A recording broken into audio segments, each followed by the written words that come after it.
last week was tough on you guys, right? The 5 turnovers against Denver. To come over here and land on Friday morning, what do you learn about this football team here today? We're resilient bunch of guys. And I mean, we really, like I said, offense, we got to continue to get better and better. That's going to stick on me on this flight home.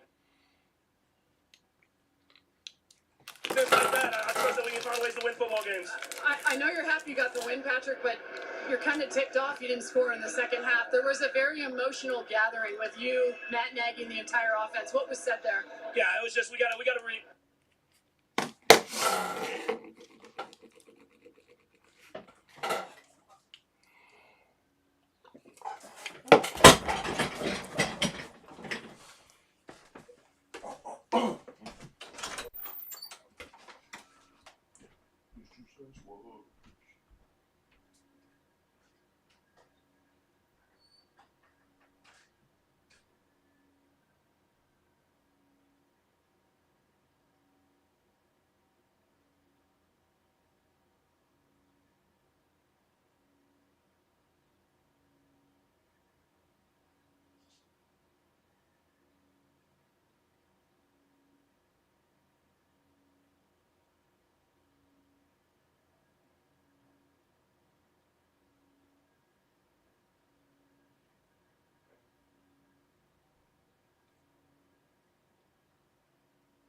All right, we are live, everyone. Welcome to this year's first Football with Friends. We got some birds. Got turkey coming up, so we got the Bird Bowl. I guess we'll call this the Bird Bowl. I know the bowls are more the college games, but we got the Ravens and the Seahawks. Lamar Jackson versus Geno Smith. I'll tell you what, Rob Rees, I would rather have Lamar Jackson on my team than Geno Smith, but I think we have a few players that are going to match up with yours very nicely, like Mr. DK Metcalf, Kenneth Walker III, Bobby Wagner. I think this is going to be a fun, exciting game that hopefully ends in me taking your money. Me and, no, it's all good fun. Me and Robert Easley have a $40 bet going on this game. We were talking about maybe for a bottle of liquor, but it's easier these days to send cash. So, what's up, Drunken Charge in the house? Robert Kerrigan's. Let's go, fellas. Gonna turn it on here at the house, and I'll check in on the phone as I can call while I'm working. Nice. Cheers, Robert. Hope I'm done before it's over. PBR streaking in the house. What's going on, my man? Robert's already 6 beers deep. Of course you are. It's almost 1 o'clock in the afternoon on the East Coast. Why are you so far behind? Sure wish Lewis could have pulled it off last night. Yeah, me too, man.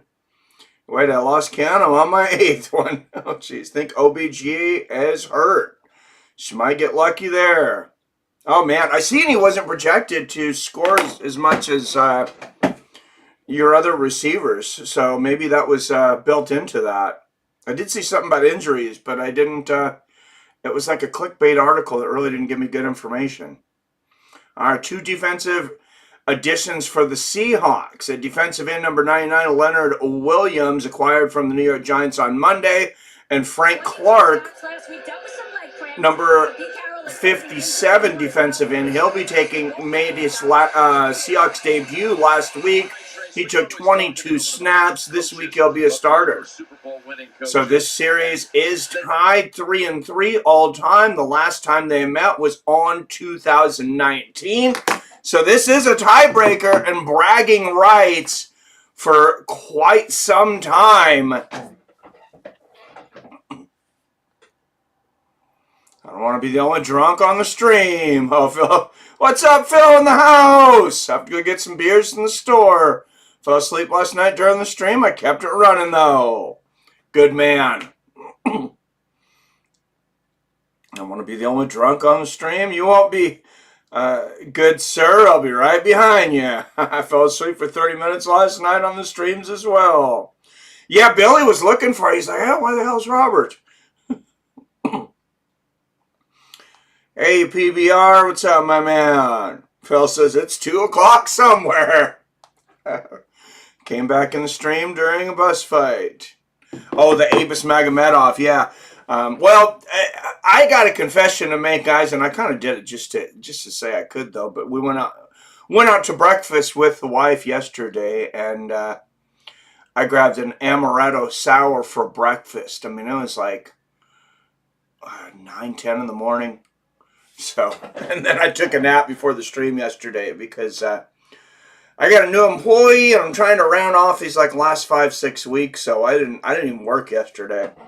I've been so tired, and not that you guys want to hear about my complaints, but 25 years in retail, my plantar fasciitis has been acting up a lot. So I was happy to get that offer for my route. I'll be happy to get off of these concrete floors.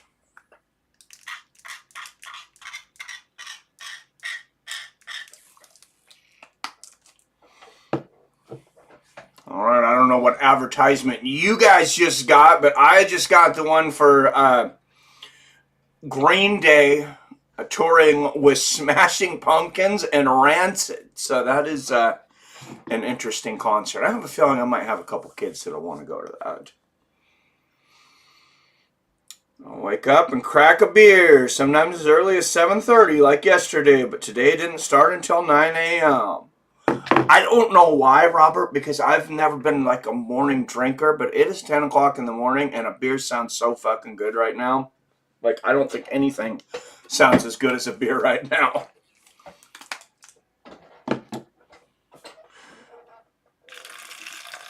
I try not to drink at the beginning of streams, though, because, you know, the quality. I try to drink beer at the beginning of streams because, you know, the quality can go down, so I should just switch to the whiskey here.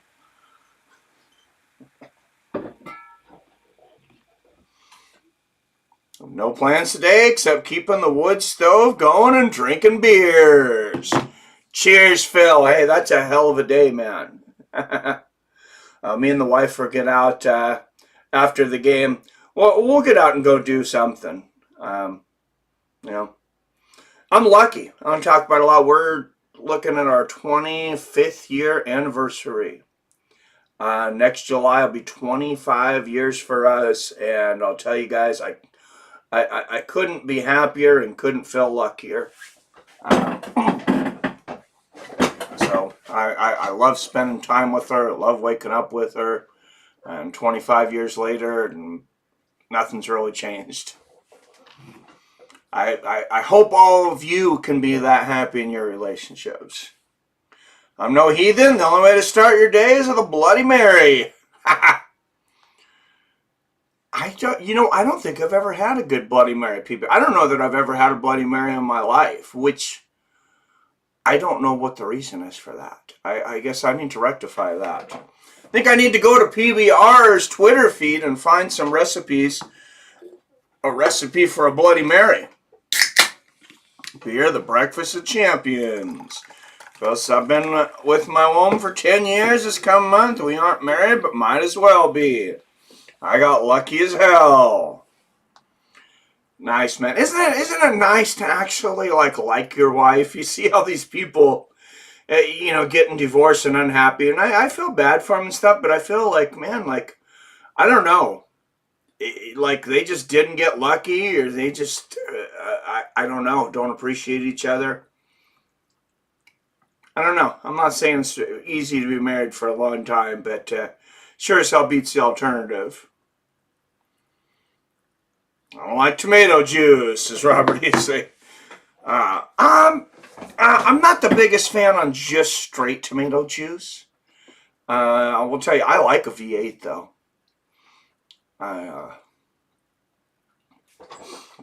Years back, I had a diet. I had a doctor put me on a diet, and basically she just wanted, cut out a lot of different fats and sugars and things. But when I wanted to drink something, is to drink these sodium free V8s. And I'll tell you, the sodium free ones are nasty. So I think what we actually like in it might be the salt. But my blood pressure went down in like a month. I mean, it was like instant. So there's something to it, obviously. Robert says, I'll have to use my legal stream set to watch this game along with you guys, so I might be ahead or behind. Robert, it's on Paramount Plus, brother. You said you got Paramount Plus because you got the Showtime. Go to Paramount Plus and either go to the live tab or sports, and then you should be synced right with us. Do I actually enjoy hanging out with my girl? It's a great thing. Yes. All right, there he is, Odell Beckham Jr. I spoke with him before the game, and he said today's got to be the day he gets in the end zone. What a great present that would be, Jim. All right, so he's playing Robert easily. That is Odell Beckham Jr. ODB is in the game, and I'm not talking about old dirty bastard. The Eskridge is back deep for the Seahawks. All right, here we go. The Ravens will kick. The toss. My Hawks will receive. This is in Baltimore. And there is the kickoff and the launch to the football with friends season. And that kickoff will go through the back of the end zone. All right, let's go through the offense of the Seahawks. First 4 games for Geno Smith, 4 touchdowns, 1 interception. Since then, in the last 3 games, he's had 4 touchdowns and 5 interceptions. So seems to maybe be falling apart a little bit, but his completion percentage since last season is still 69.1%. That is the highest in the NFL. The Seahawks will take the ball at the 25-yard line.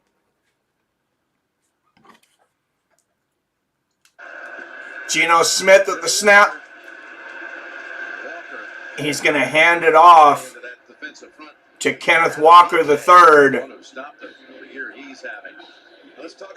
And Walker stopped for little or no gain. Looks like 1 yard. So this will be 2nd and 9 for the Hawks.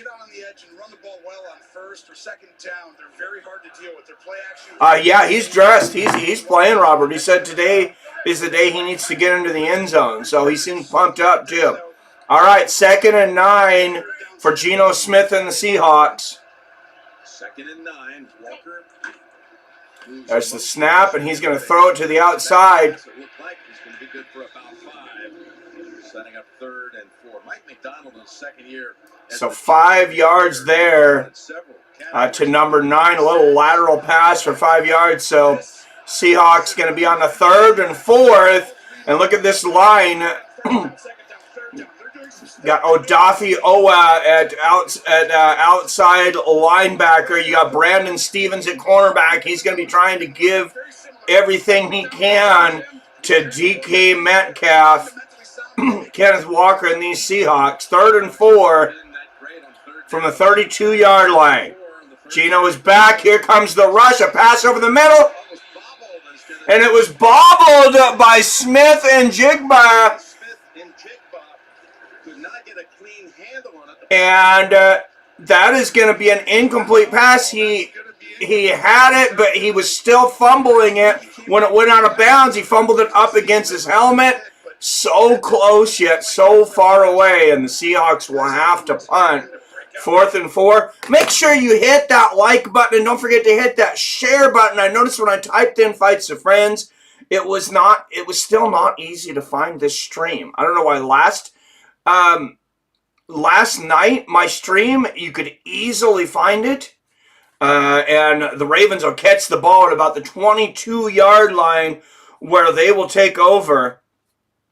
You could easily find last night's stream, and by the numbers, it was the best UFC stream, the best non-pay-per-view UFC stream I believe we had all year. I'd have to look back at the numbers. It's trending to finalize about 2,000 views.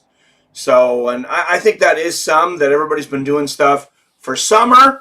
Everybody's back now, I think, for the most part.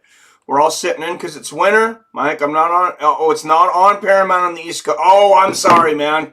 Because local game. Lamar Jackson at the outside completes his first pass for a 1st down to Andrews. 4-yard line. Well, you're going to see a simple bootleg. You do this in high school football. Number 89 on the bootleg to the outside. And I'm a bit conflicted this week because I got the $40 bet with Robert Easley. And, of course, if I lose, I will pay. But I also have Lamar Jackson on my fantasy football team. And I really don't want to lose there because I'm 4 and 4.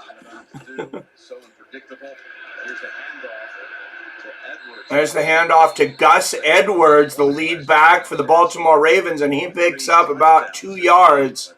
That's going to be 2nd and 8 from the 49.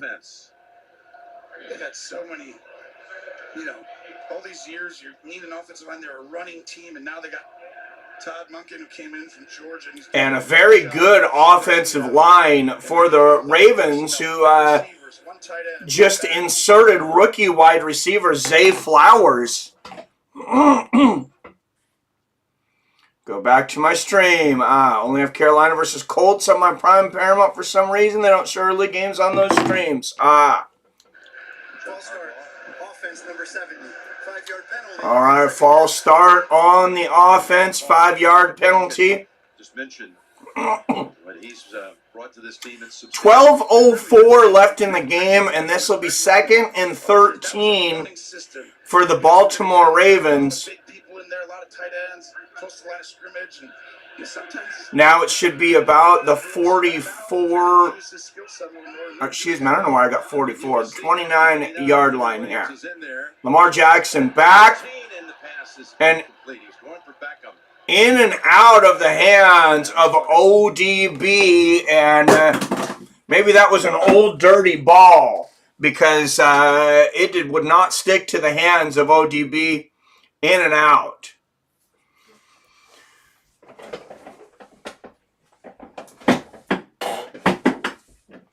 Sorry, guys, I dropped the remote here. All right, here we go. All right, 3rd and 15th. Gardner got as a rookie last year at corner. Yep. And here we go. Lamar Jackson back. Here comes the rush. And he's going to air it up. But that's going to be incomplete. That's going to force a 4th and 13. And the Baltimore Ravens will have to punt. Play behind, but that's all right. So I hear the play from you, then get to see it. Nice. I wish you could go ahead just a little bit so we could be synced up, Robert, but then I wouldn't be synced up, I guess, with everybody else. So, all right, here comes the punt, number 11, Stout of the Baltimore Ravens, and it's a boomer to about the 22-yard line. Number 31 is going to take that out for about 10 yards to about the 32-yard line here, and that's where Geno Smith and the Seattle Seahawks will take over. Both of these teams, leading their division right now, the Seattle Seahawks 5-2, Ravens 6-2. Reason for the game difference, the Seahawks have already had their bye week. Baltimore's will come, I want to say, in week 11.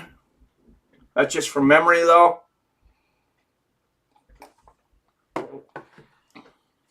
It's all right, Mike. All right.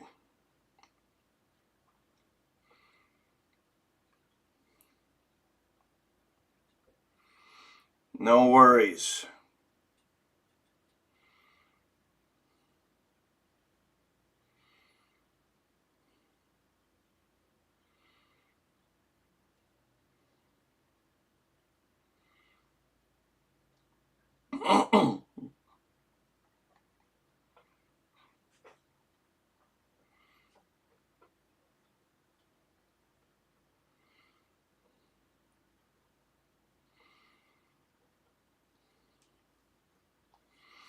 I have an Eagles stream I watch called Philly 500, and I deal with it weekly. I'm okay with it. All right, we'll see you in a minute, Phil. Don't skimp out on the beer. Get the good stuff. That natural ice. No.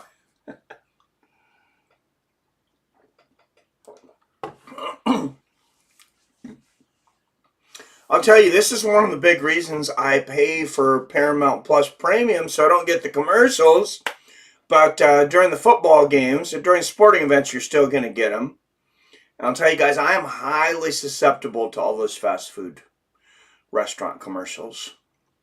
I'm trying to fix that and eat better. They got they have a 24-hour gym bias that I was looking at, but it was a little more expensive. But I was about to join it anyways, and then they announced that we're getting a Planet Fitness. And Planet Fitness is already like taking emails and stuff, so hopefully that'll be soon. And then for $20, I don't know if you guys know this, and I do want to talk more about fitness. Is hopefully I get back in shape on this, and hopefully some of you guys can join me. Planet Fitness, if you get their Black member, the PF Black member, it's either 20, I think it might be $21.99 now, so $22 a month.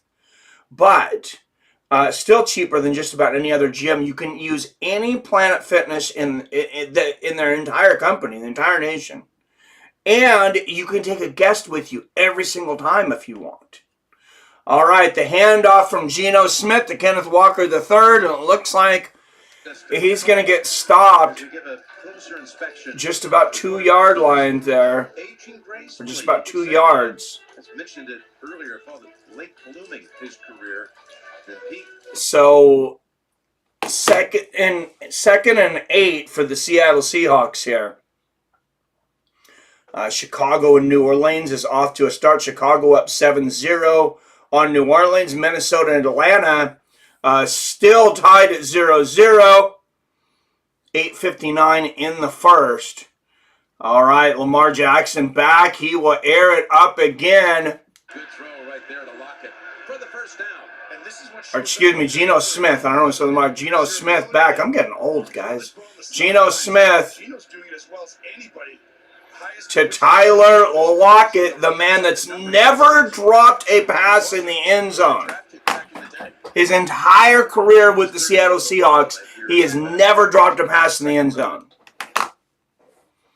All right, Tyler Lockett, last week, season high, 81 yards and a touchdown. All right, Geno Smith back. He's got time. He's going to move up in the pocket. He gets tackled, but now he's going to run and slide, and he's going to get about maybe 5-6 yards out of that. He's got to be careful there. He had plenty of protection, but he held on to that hot potato way too long. Man, I have no idea how he missed being sacked there. I want you to look right here over the middle. These linebackers are going to take the deep over route away. And most teams... Yeah, you can't ask for much more protection than that, Geno. I mean, he had, like, you could count to 5 Mississippi there. He finally ends up making it, scrambling and making a 5-yard play out of it. He's going to hand the ball off to Kenneth Walker III, who picks up about another 2 yard here. So we're going to have 3rd and short again, 3rd and 3. Once again, Chicago just scoring, going up 7-0. In their game, Arizona and Cleveland still tied at 0-0, as well as the Rams and the Packers. 9:03 left in the first quarter of that game. 0-0 for Minnesota and Atlanta as well, both 4-4. All right, here we go. The snap, 3rd and 4. Smith back, has time, batted down. Clowney, we just talked about him. He got a hand on it to knock it down incomplete before 4th down. Look at Clowney. You talk about big and lean. He looked in practice. Just swats that one away. And that's going to be one of the best defensive players in the year, in the league, number 24, Clowney, batting that ball down. All right, guys, we only got 2 people watching, so please share this stream if you would. I don't want this to completely bomb. All right, and there is the punt. Oh, my goodness, what a punt! That ball lands on the 2-yard line. The Seahawks are going to down it and put Lamar Jackson's back right up against the end zone. So when he catches the snap, he will actually be catching the snap in his own end zone. There's a lot of pressure on that. Don't expect for him to be taking a lot of time to try to pass the ball. Almost surely a handoff to try to get some space out of there. He may try to run it, but that's very risky, so I kind of doubt it. I think he's going to be handing the ball to lead running back Gus Edwards. All right, 4 up in the chat. Thank you, guys. Like I said, make sure and hit that like button. Definitely make sure and hit that share button, though, guys. If you can share this on Facebook, on Twitter, I would love to do more of these football games. I enjoy it. I want to do all kinds of other sports. Even if you don't like it, I appreciate if you have it hanging out in the background because it'll help us get our numbers up on YouTube to be more successful on the MMA and boxing streams. And I really want this full-time thing to take off, guys. So I would really appreciate that. And Robert Kerrigan, if you're listening, if you're still in there, I did see the thing for the live chat on Facebook. What I did see that I like and I think I want to try first is so I can make a post about a certain subject and then create a chat out of that post. So we can all be chatting just about UFC 296 next week in New York. Or Francis Ngannou versus Deontay Wilder, or whatever it happens to come up, we want to promote. It's always more exciting. When you've been talking to your friends about something all week, at least for me, it's always more exciting once game time comes. I am here. I thought you were, man. Yeah, I found that chat thing, like I was saying, and we're going to start using it.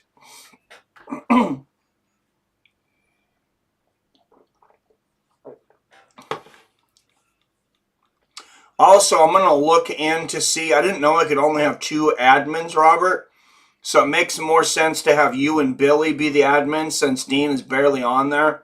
So when I get on there, I'll see if I can switch that because I could use the help at knocking down those spam links. People are linking stupid explicit videos. Somebody was linking like actual pornographic videos on there, which is, obviously an immediate ban. And they're going to run it. Baltimore's going to run it out of the end zone.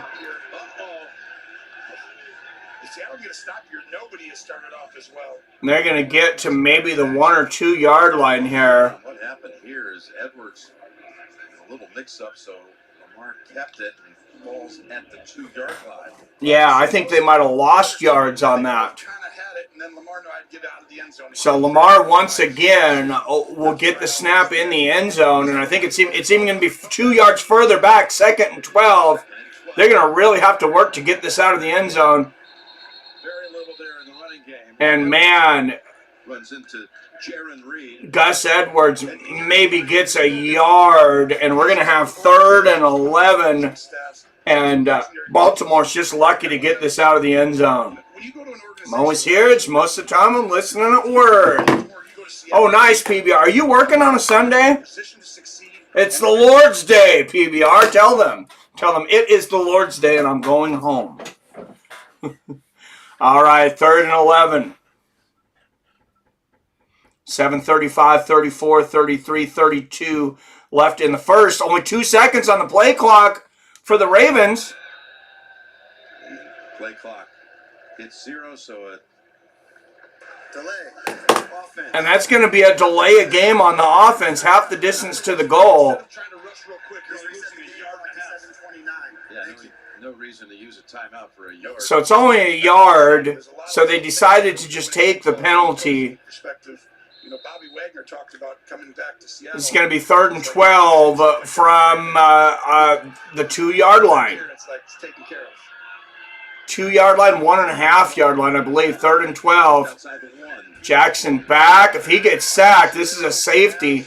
Oh, and he's able to complete to number 7 around the 10-yard line. Number 7, Bateman, but that is going to be 4th down, and Baltimore will have to punt. They needed to complete that pass just to get a little bit of space so they're not snapping it at the back of the end zone. They still will be punting from inside the end zone. So, that pass was very, very important. 4th and 3. Here's number 11, Stout, will punt this for the Baltimore Ravens. Oh, what a fucking punt! Jesus! And it is caught about the 25-yard line, gets to about the 32. Number 31, DJ Dallas, the backup running back for the Seattle Seahawks, fields that one. Seahawks will take over at the 32-yard line, but talk about dodging a bullet for the Baltimore Ravens. That punter earned his money today. Punting out of the back of the end zone all the way to the other 25-yard line. That is insane. So you got 10 yards in the back of the end zone because the field goal posts are put way back. We remember that from Adam Sandler, right? And all the way to the other side of the field, 25-yard line. That is 50, 75. What is that, like an 80-yard punt? Maybe I'm not doing good math there, but that is a booming punt. Only 4 total of us from my area I work in. There are no days off for me. Damn, man. Well, I hope you enjoy your job, and I hope you get good money from it, PBR. I know that for a while you were working somewhere where You were talking about it. You were talking about, I think maybe you were talking about that you're happier now where you were than you were at the last place. I don't remember for sure. But we're going to go with that in case your coworkers are listening.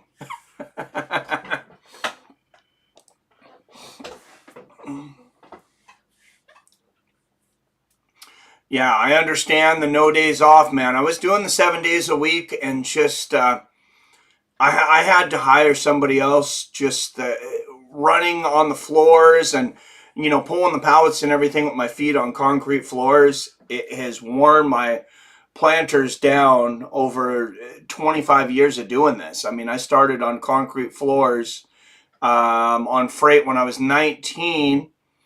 45. Well, so actually, June was 26 years on concrete floors. So I say 25. I guess that sounds better, but actually 26 years.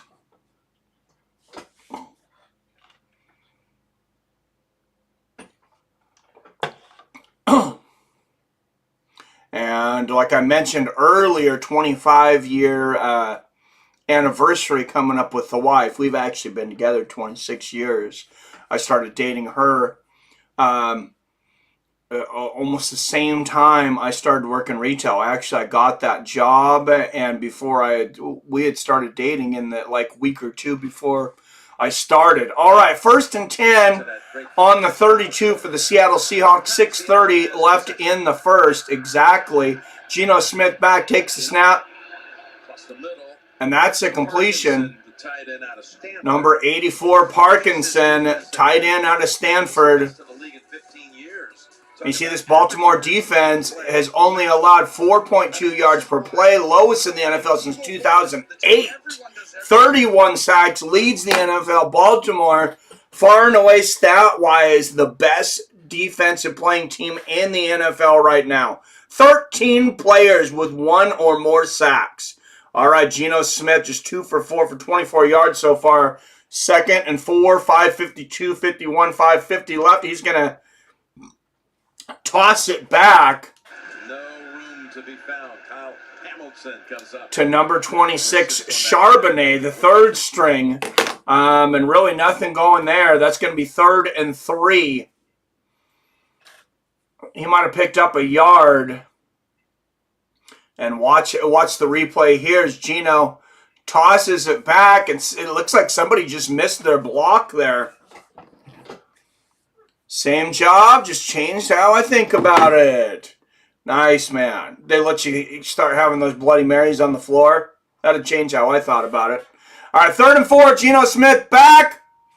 And he completes that one to number 16, Tyler Lockett, and that is a first down for the Seattle Seahawks. 5 minutes, 4:59, 58, 57, 56, 4:55 left in the first quarter. And watch the replay on that. Tyler Lockett in double coverage somehow finds a way to get open. That's what he does. And a handoff to Kenneth Walker III, and he gets those blocks this time. Looks like about 2 good blocks, picks up about 4 yards on that run. That's going to be 2nd and 6 for the Seahawks. 4:30, 29, 28, 27, 26, 4:25 left in the first quarter. 2nd and 6. Right side, and each side pointing in the opposite. And that's going to be a penalty. Excuse me. And that's going to be a false start on the Seahawks, and they really didn't need that. That makes it a 3rd and long, 3rd and 7 for Geno Smith and the Seahawks, and this kind of takes away the option of the run. It's going to make them more predictable here. Seahawks 7.3 penalties per game this season, 2nd most in the NFL to Green Bay. I'm sorry, this is actually 2nd and 11. Geno back, has protection, airs it up, incomplete. 3rd and 11 coming up. Arizona and Cleveland still scoreless with 3:43 left in the first quarter.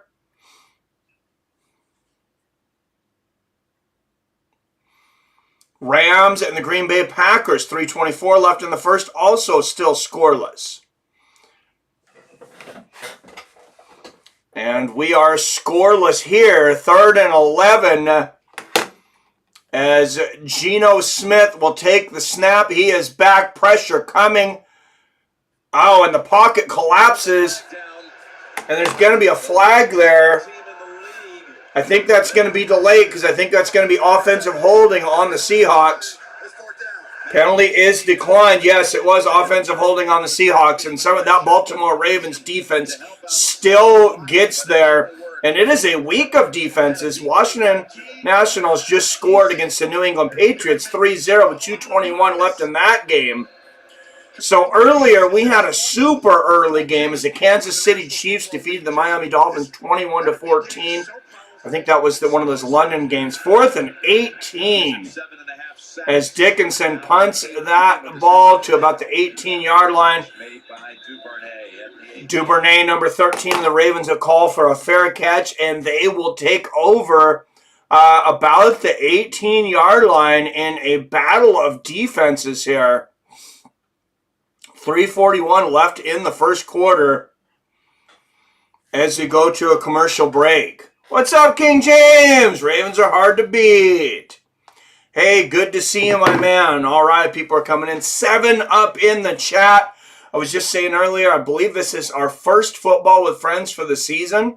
I've done more in the past. I plan on doing more this year as we get more and more active. So I'm glad we were sitting at like 2 and 3 people there for a while. So thank you. If you don't like football, I would appreciate it if you get bored to just like leave it going in the background if you would. Just so we can get these numbers up for these football games, and it's just going to help, promote everything with the fight game as well. Missing Bears games for this. Well, I really appreciate that, King James. That's a dedicated man. I will keep you updated on the Bears score as I see it on the bottom of the screen here. It has been a defensive battle here between the Seahawks and the Ravens. But let's talk a little MMA from last night. What about Derek Lewis, man? I don't know what's next for him. And I know he lost, but I just want to talk about him more. It's just incredible what he did against such a great BJJ specialist to be able to keep from getting submitted. This is a guy, and I know a lot of us are talking about, lack of killer instinct and different things, and I think I might have even gotten carried away and agreed a little bit with this. But I got to say, guys, Hilton Almeida, he had 5 finishes in a row. That was tied for the most in the entire UFC, not just the heavyweight division. 5 finishes in a row. So let's not pretend he's not a finisher. Let's give some credit to Derek Lewis for not getting finished. Also, give a lot of credit to Hilton Almeida for an absolutely dominant performance over a guy that weighed 40 pounds more than him. I mean, that was ridiculous. All right, anemic offense so far, just 43 total yards for the Seahawks, 23 for the Ravens. 1st and 10 for Lamar Jackson and the Ravens from the 18-yard line. Here's the snap. He's going to fake the handoff. He's got plenty of time. Is he going to air it up? He's going to end up running this one, and he picks up, it looks like, about 4 yards, and he's smashing his hand on the field because I think he's frustrated nobody was open. You see this secondary is so good. This side, there's Witherspoon. Number 27, Tariq Woolen, was on the coverage there. Really wanted Lewis to pick up the win. Yeah, me too, PBR. Derek showed why he's a black beast last night. His neck's so thick, hard to submit. Almeida's tough lamprey style ain't exciting.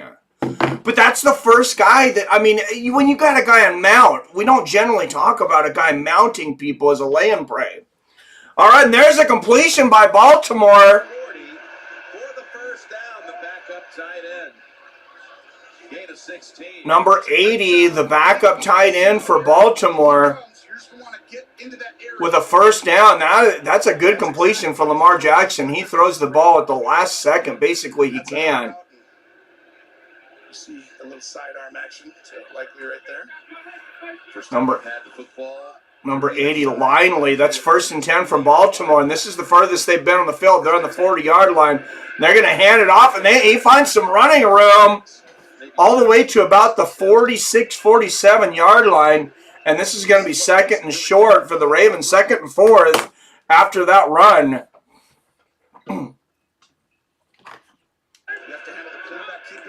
That was Hill, and they're going to hand it off again to number 41. This time,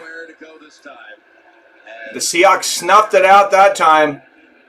Was waiting for him. The rookie out of Auburn, taken in the 2nd round. Number 58, Hall, Smashing it down.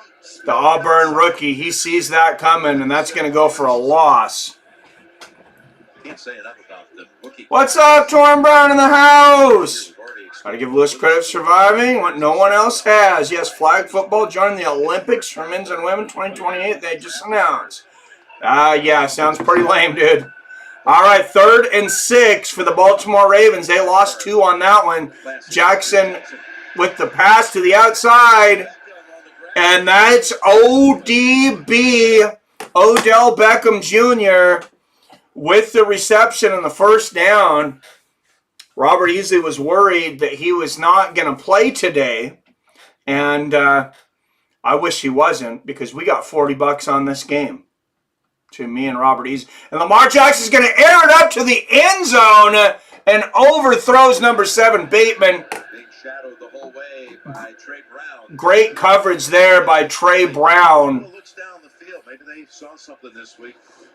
Haven't connected either time. Yeah, and it's got a chance because the safety drops in over there, and you can see the. It's incredible coverage from Brown. I mean, he was on him like a glove.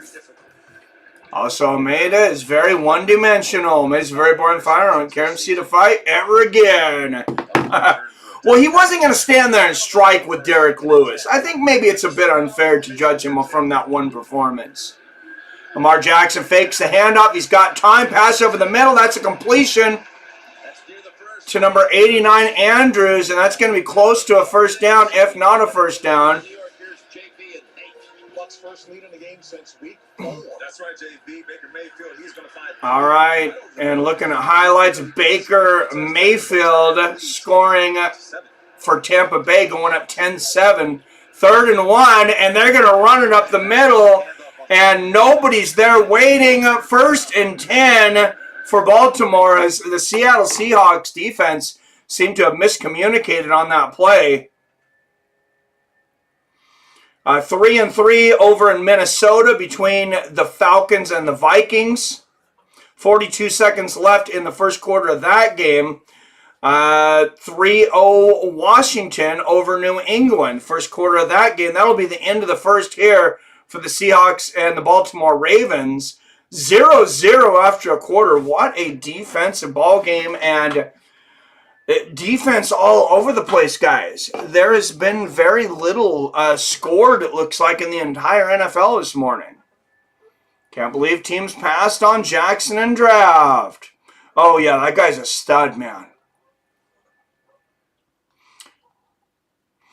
Robert says, Torn Brown, cheers, my guy. Almeida doesn't strike with anyone. All his fights in the UFC have been lay and pray, boring fights.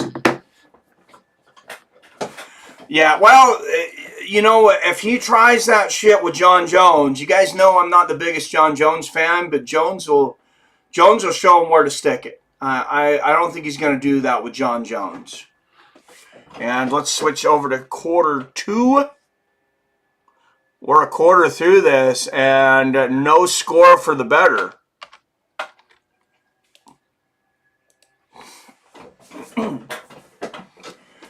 All right, 8 up in here watching. Thank you for that. Don't forget, we still take donations on non-MMA days if you're able to. If not, I appreciate you being here. Remember, we got the Cash App option, Seattle Mike. We also have the Super Chat, as always, and even Apple Pay, as some people have sent me through Apple Pay. You just text my number on Apple Pay if you have it. I think Curtis Blades would have beat Almeida. Dude, I wanted that fight so bad, Torin. And like I told you, I had 2 bets that I had set in different odds. I had put some money on Curtis, and then I increased that bet when Almeida became more of a favorite. That would have been a really interesting fight, man. And Curtis has hands, too. Now, this is a football laws, so I'm going to stop the MMA talk. No, talk about whatever you guys want. Torin, it's you guys are the ones in the chat, so you control the chat. If people want to talk about football, they'll start talking about football.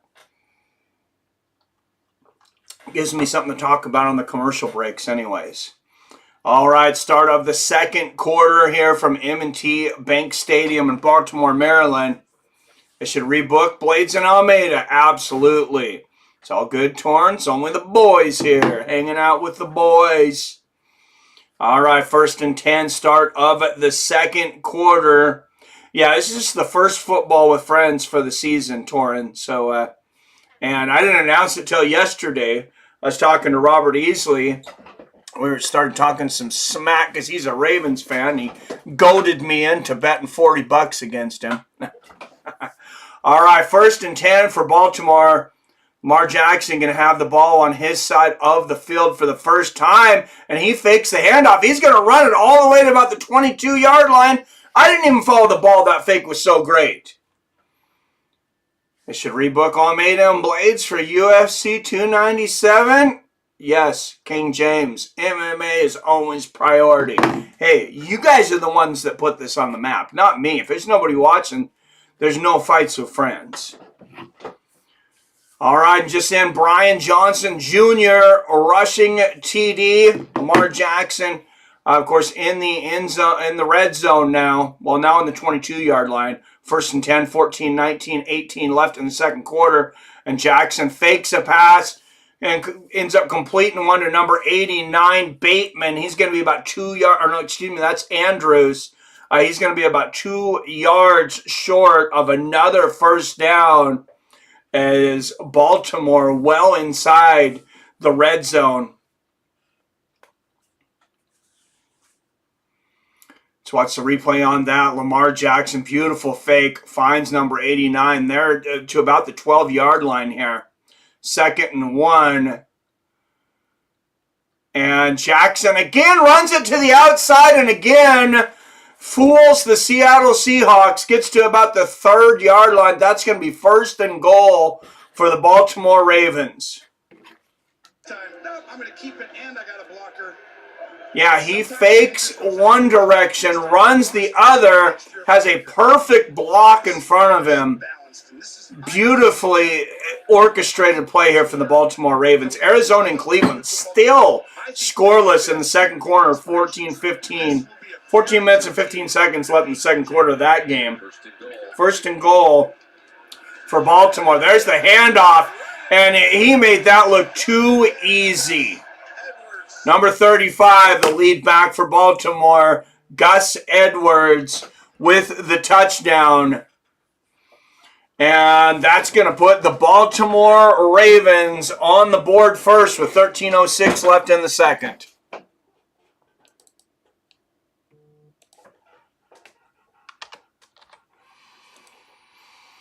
Ravens 7, Seahawks 0. 12 plays, 81 yards. That was a 5-minute, 35-second scoring drive and the first score of this game. Also, Alexander Volk will be fighting Topuria. Charles and Islam got rebooked. Nice. Lewis has always had untapped potential. Yes, he has. Shotgun, fellas. Cheers. Ah. Nice. Volk and Topuria should be a banger. Yes, it should. Man, that's a fun fight. I'm glad that got made. Mike, shotgun beer with me. That's a bit early, man. And I just noticed that this is disgusting. I'm probably going to have to toss this, unfortunately, because I was lazy. I was lazy like Derek Lewis. And I left beer in the bottom of my shotgunning thing. And now it does not look good. I mean, I'm sure I could probably wash it, but it looks pretty nasty. I might just buy another one. I don't need to get an infection. from a beer shotgun.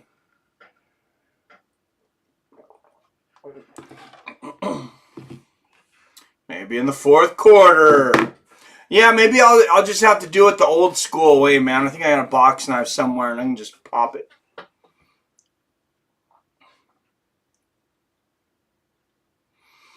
All right, and there was an advertisement for MetaQuest 3. I have the Oculus Rift too, and you guys have the VR headsets. It is pretty fun. I was playing a boxing game on there. God, I don't know why, but I'm gonna have to actually Google this to remember the name of it now. It's on the tip of my tongue. I was talking yesterday. I'm just starting to not remember things that are just on the top of my tongue. I'm hoping I just have too much stuff stuck in my head. Thrill of the Fight. That's right. I knew it was right there. I knew the name. I thought I had Thrill somewhere. How about the Eagle Shotgun? What's the Eagle Shotgun? Is that different than a regular shotgun?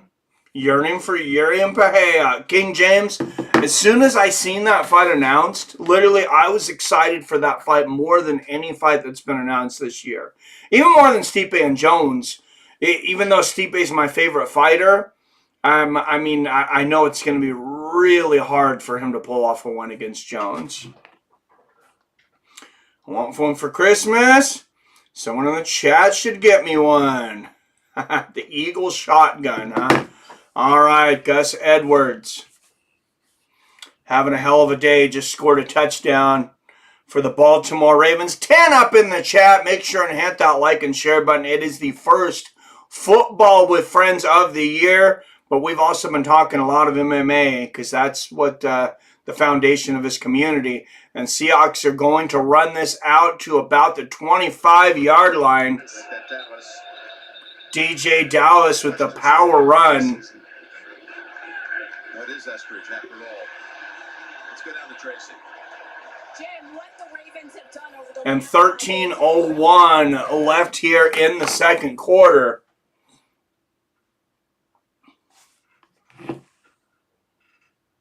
Your bald eagle shotgun, Billy Bocci. Oh, I see what you're saying. Yeah. Got you, man. I know that's downstairs somewhere. Yuri Pahea. Fight of the year potential. Legit. Oh, for sure, man. Yeah, when I heard that announced, that's the first. Last week when they played in Arizona. As you see, we've got a Raven down. Man down on the field. Oh, you can see landed on right there. We'll step aside for a moment. And that could have been an illegal chop block on the Ravens, number 25 there, too. They're going to take an injury time out there and give us some commercials and try to tempt me with some Little Caesars pizza. Bastards. Actually, it's early in the morning. That greasy pizza doesn't sound great right now.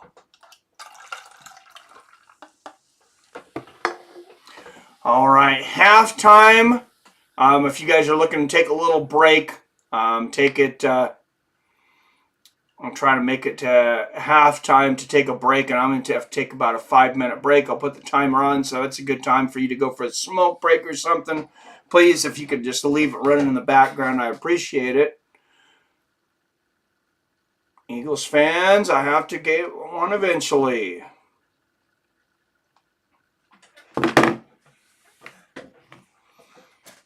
Man, I'm already buzzed. Well, you're 8 beers in. I would hope even you would be buzzed after 8 beers. All right, guys. Sorry, I gotta take a quick break. I'm gonna send you guys to a commercial break, but my coffee's catching up with me. I apologize.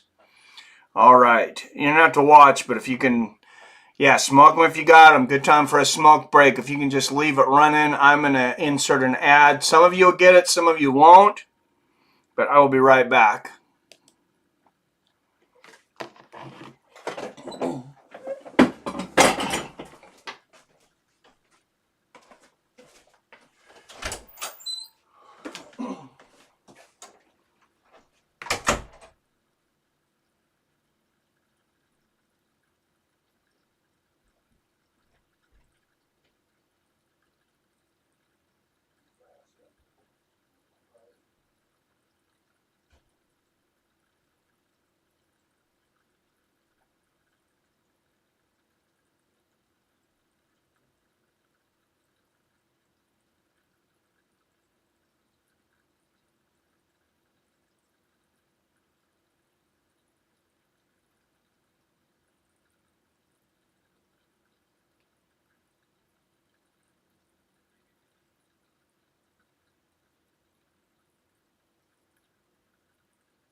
Phil D says, it's the Lord's Day, bitches. Time to relax. Channeling Uncle Joey. All right, I can't do Uncle Joey, but that's my best. How's that? All right, y'all cocks. I can't do Joey. That was horrible. I wish I would not have tried that. So everyone's smoking on. I got 90% indica strain platinum jelly. Been buying that strain for the past few months. I love it so much. Nice. I've been taking the edibles is usually, Robert, but anybody that's got like a lot of pain and stuff, try adding, of course, the CBD, and you guys already know that, but the CBN, for those that don't know, that relaxes my muscles so much. If you're nursing an injury or a sore area, really, really helps with the sleep too. I mean, I know the THC does, but the CBN just gives you that total body relaxation.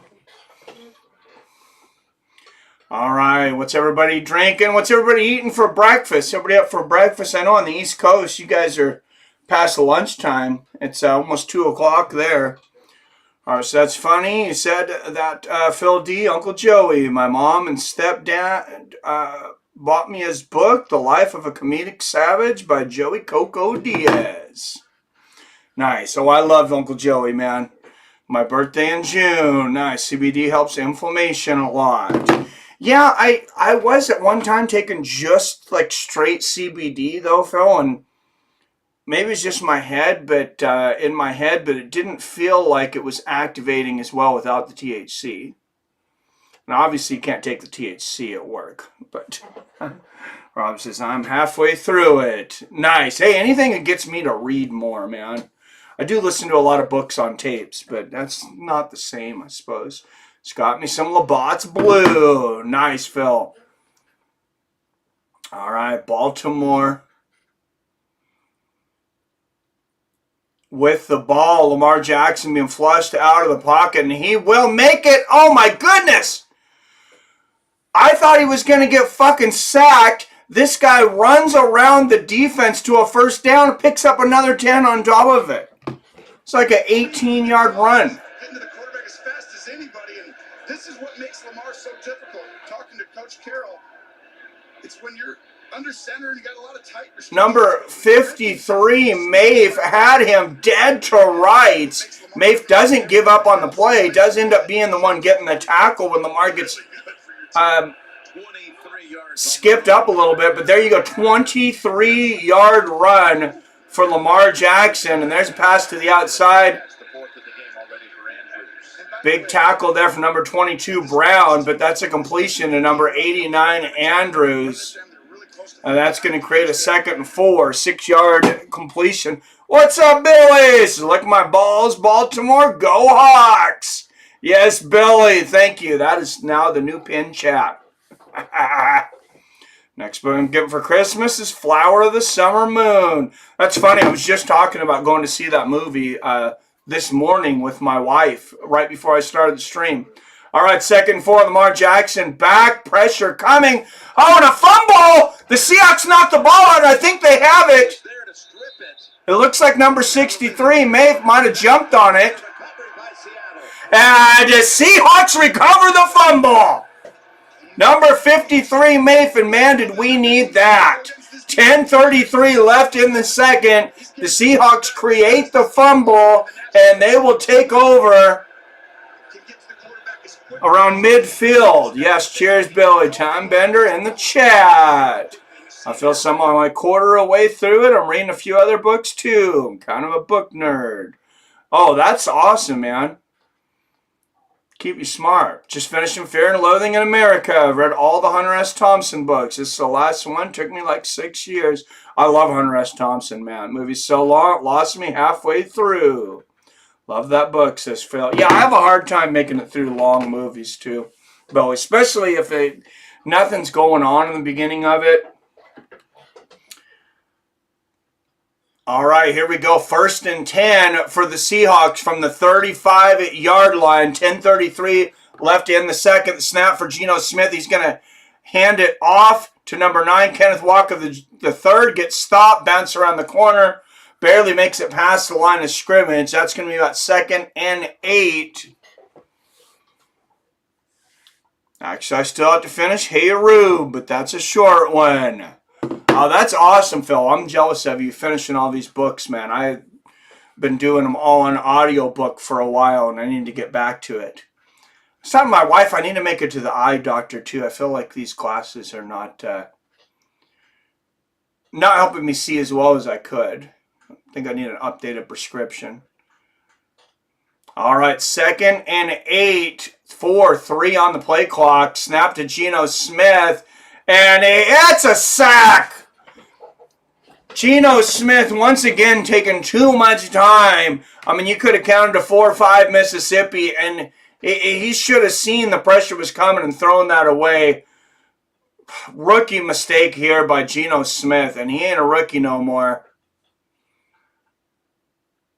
Big loss here for the Seattle Seahawks. Once again, the defense bails them out, and once again, as it's been for about these last 4 or 5 games, Geno Smith,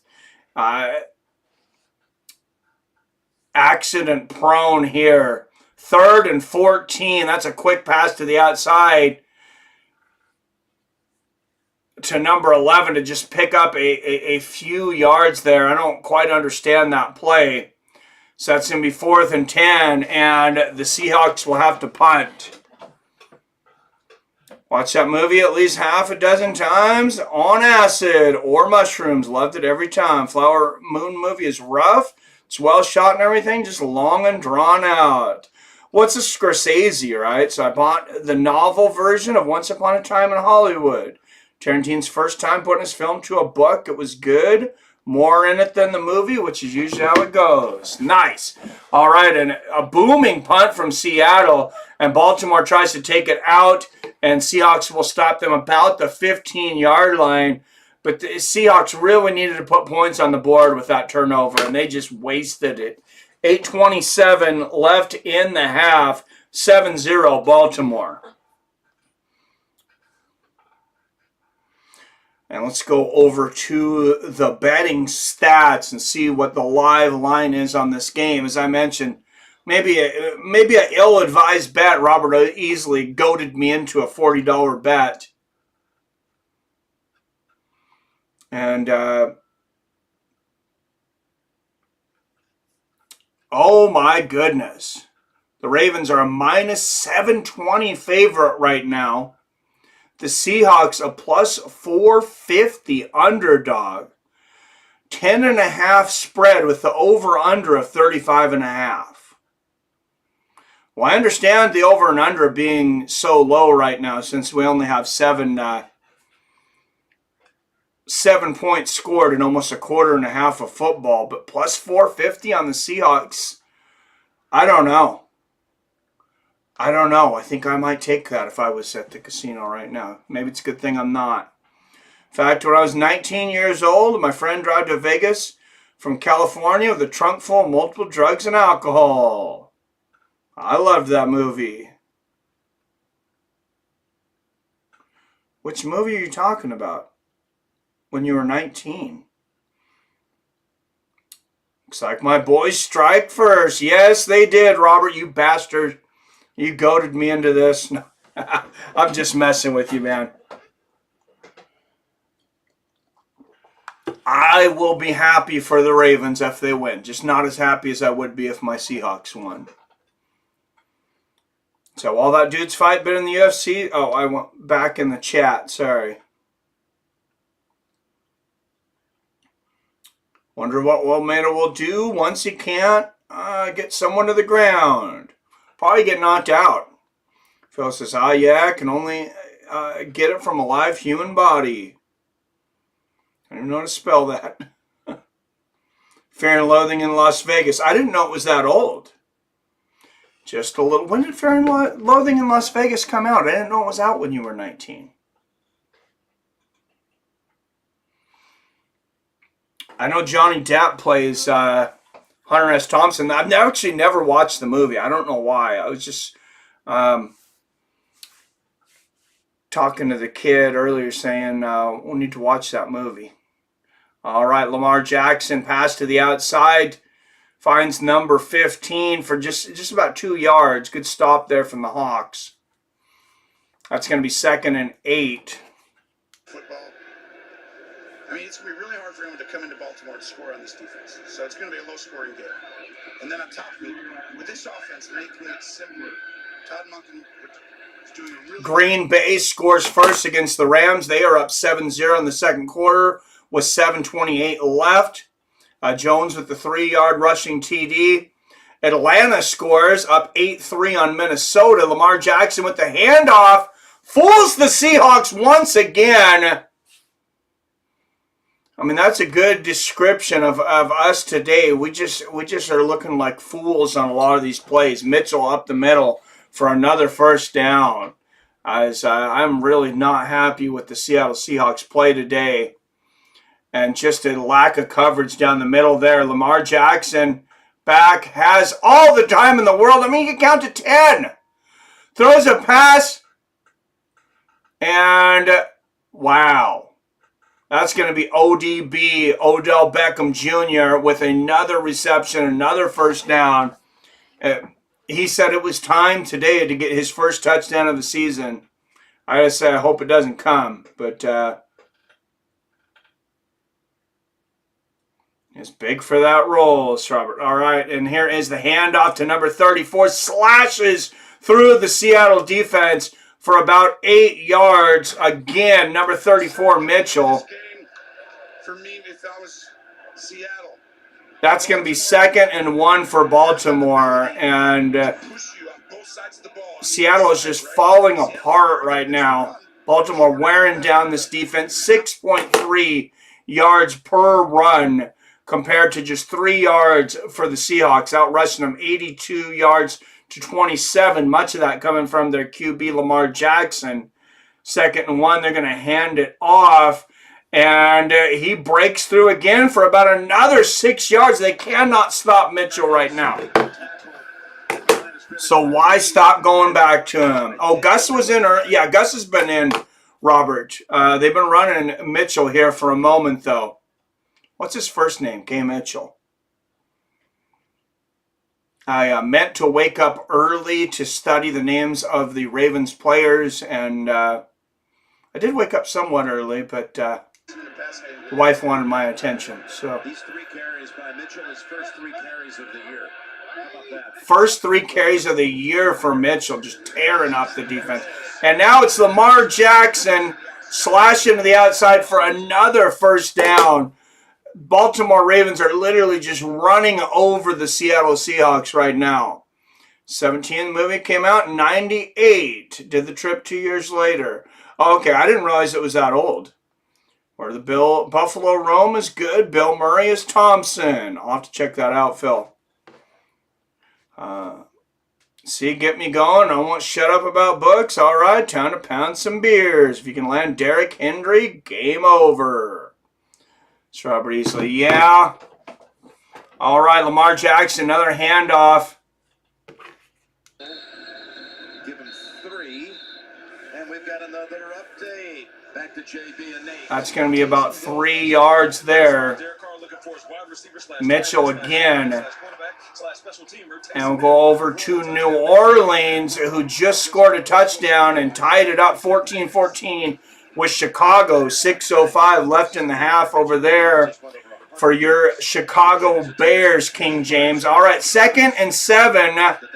Baltimore threatening from the 25-yard line. Nearly a half century. Timeout called by the Seattle defense. And that's going to be a timeout for the Seahawks. 4:18 left in the half, 2nd and 7.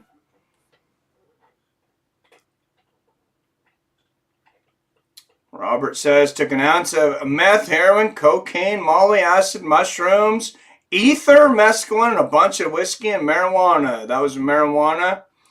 A joint will get you 10 years. That was a wild boy. Which saw more than just bats, Rob. Cheers, Phil. It's early in the morning, so I am on meal energy and not alcohol yet. But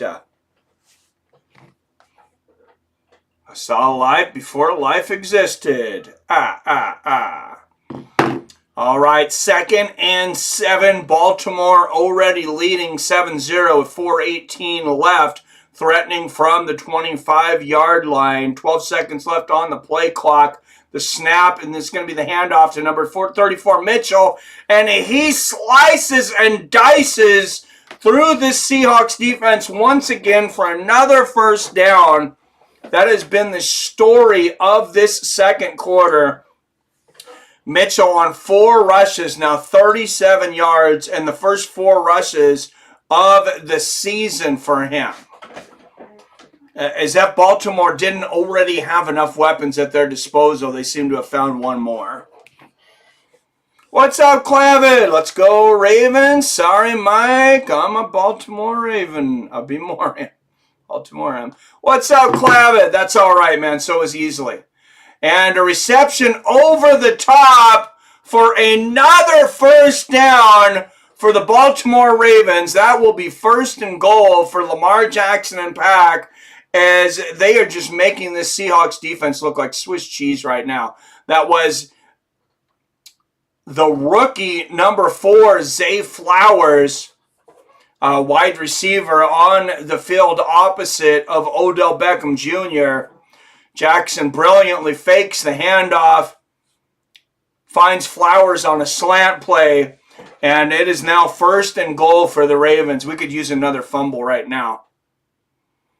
And Jackson with the handoff on 1st and goal, and that's going to be a loss. Seahawks defense comes plowing through the defense. There haven't been many of those. But there will be a flag on the field. That was a good job by Jordan Brooks. Remember, Hawks. Illegal use of hands to the face. Defense number 22. To the goal, and automatic. Illegal hands on the face by Trey Brown, cornerback for the Seahawks, half the distance to the goal. Seahawks 2nd in the league in penalties this year. As I mentioned, New Orleans and Chicago tied at 14-14 with just under 5 minutes left to play there. Devin Mooney, the big player there, 2 receptions for 51 yards. Came out with 2 receiving touchdowns of 18 and 9 yards. Derek Carr, 106 yards, 2 TDs on the play. Handoff to the Ravens through the defense, and that is another touchdown for the Baltimore Ravens. Gus Edwards, the lead back for the Ravens, scoring that touchdown, 4th career game with 2 rushing touchdowns for him. 2:39 left in the second, and it does not look good for the Seattle Seahawks. We're just going to assume the extra point. We can take it off if it makes it through so I don't forget. All right, here is the extra point. The snap, it is up, it is good. Used to watch football, not as much these days. I'm just here to chill with my fight friends. What's up, Phil? Well, hey, we can talk plenty of fights, and we have been. And we definitely will be over the halftime. Robert said, I don't think I have cancer. I haven't heard back from hospital in 2 weeks, so no news is good news. They should at least call you and tell you it's good news, though. I hate waiting, man. My woman is a Green Bay fan, so that's our house team. Nice, Phil. Robert Easy says, woo! Hey, Robert. Congratulations. Got some Brownie Scout last night. Strain, Kosher, Kush, and Platinum. Nice. Gus the Bus within 40 yards. He is a bus, man. Sweet Clav, those are good strains. I'm smoking on Platinum Jelly. All right, and updated odds for my Seattle Seahawks. Plus 1,000 right now. The Baltimore Ravens, minus 2,100. Torrin says, I got COVID right now. Oh, shit, I'm sorry to hear that, Torrin. Hey, Billy, I'm gonna send you a message. I want to take Seattle at plus 1,000. Just something small. Let's go $15.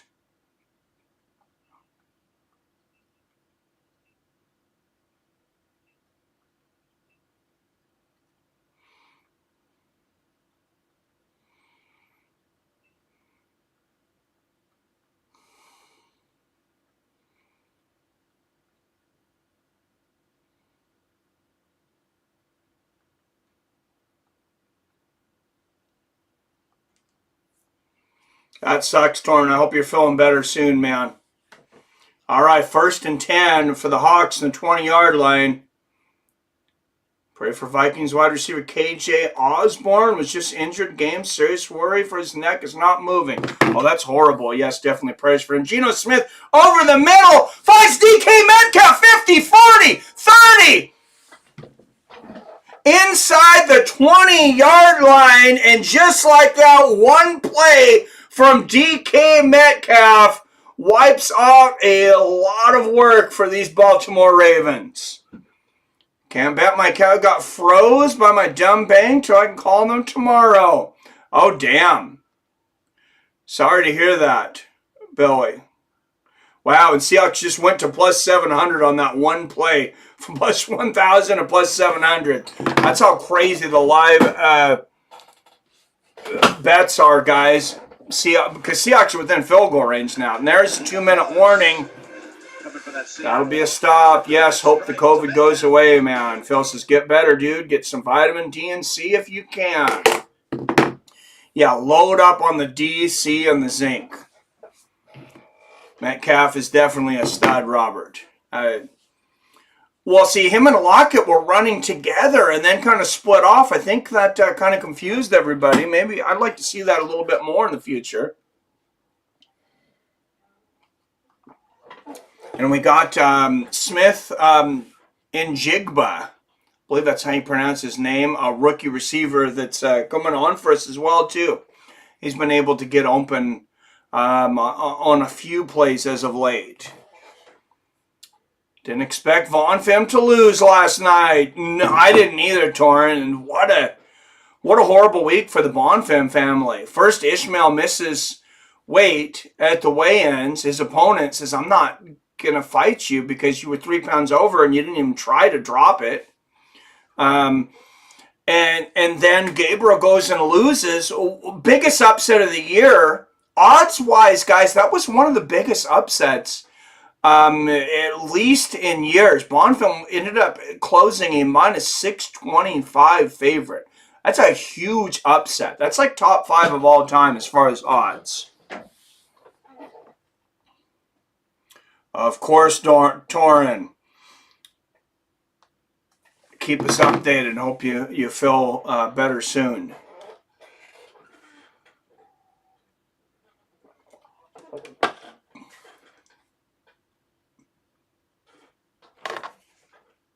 Bears players visited Naval Station Great Lakes. Oh man, and the NFL is really trying to make sure that they everyone knows they support the military now, after the controversial kneeling for years.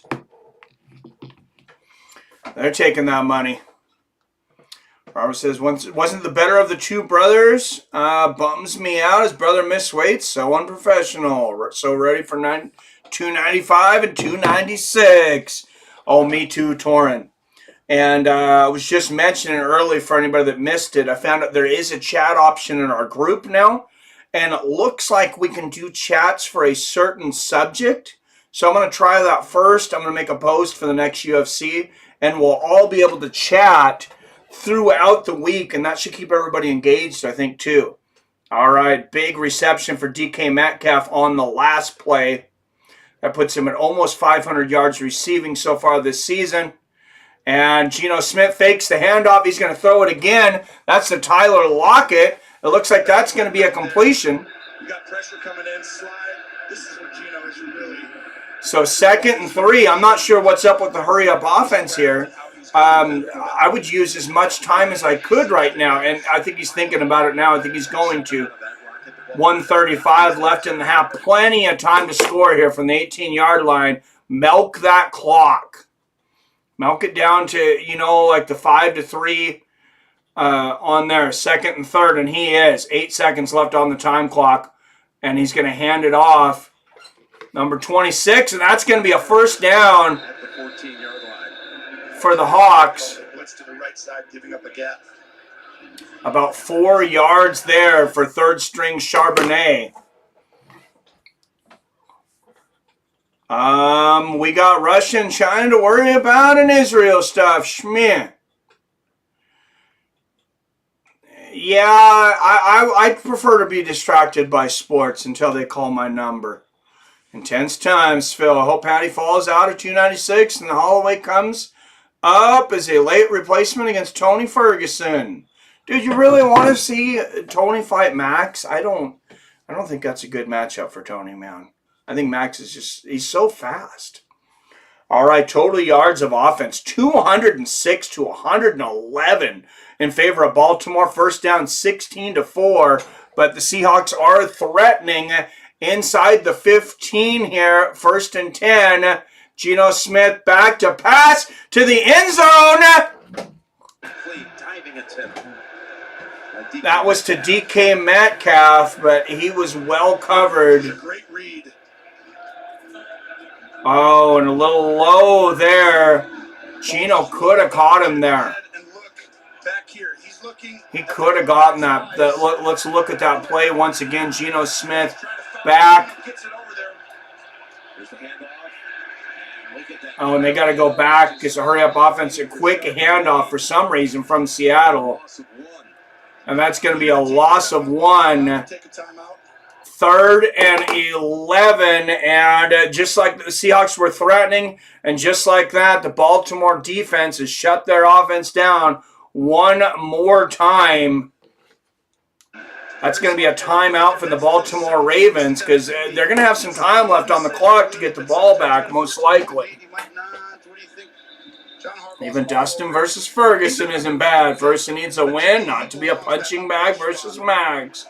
I agree, but let's go Ravens. We're going to the motherfucking Super Bowl. This is Clavin. I went to high school with Adrian Almus. He was good. Our high school team was stacked. I'm not sure who that is, Clavin. He plays for Baltimore now, I'm assuming.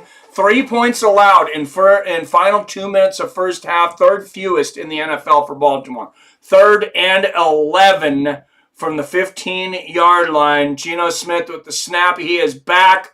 Throws it up, batted. And it's Michael Pierce. Michael Pierce bats the ball down, 4th and 11, and that's likely to make the Seahawks settle for a field goal. And it gives Baltimore time to score on the other end. Number 58, Pierce, look at that. He's being held on one side. That offensive lineman had an underhook on him. But with the other hand, he bats the ball down. Jason Myers, 33-yard attempt here. He has been perfect this year. It is up. It is good. And the Seahawks are on the board, but they miss a big opportunity there with 1st and 10 from the 15-yard line. Only come away with 3 points. 14-3 Ravens.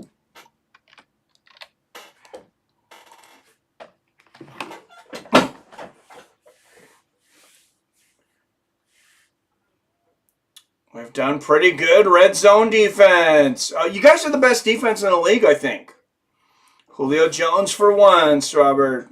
Nah, he played for the Vikings. I think he's a free agent now. Ravens won a playoff game.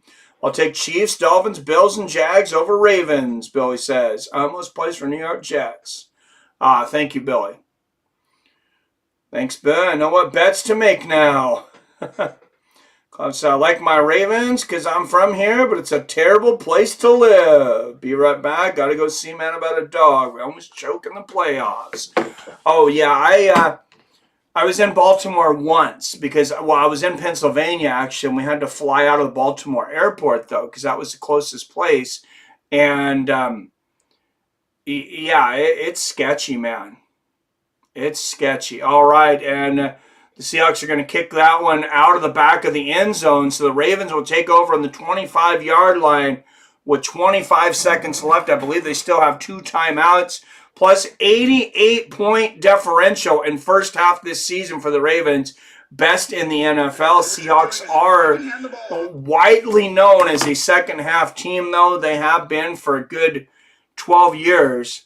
Julio Jones played last week on the Eagles. Clavis, we signed him, traded for him. Oh, yeah, I seen that. That's a good pickup for you guys if he can come back to even close to the form he was at.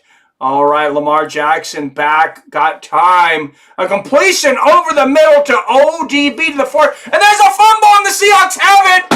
With 49 seconds left, the second fumble recovered by this defense. Geno Smith and the Seahawks defense, week after week, have been creating mistakes, and the defense has been the one to bail them out.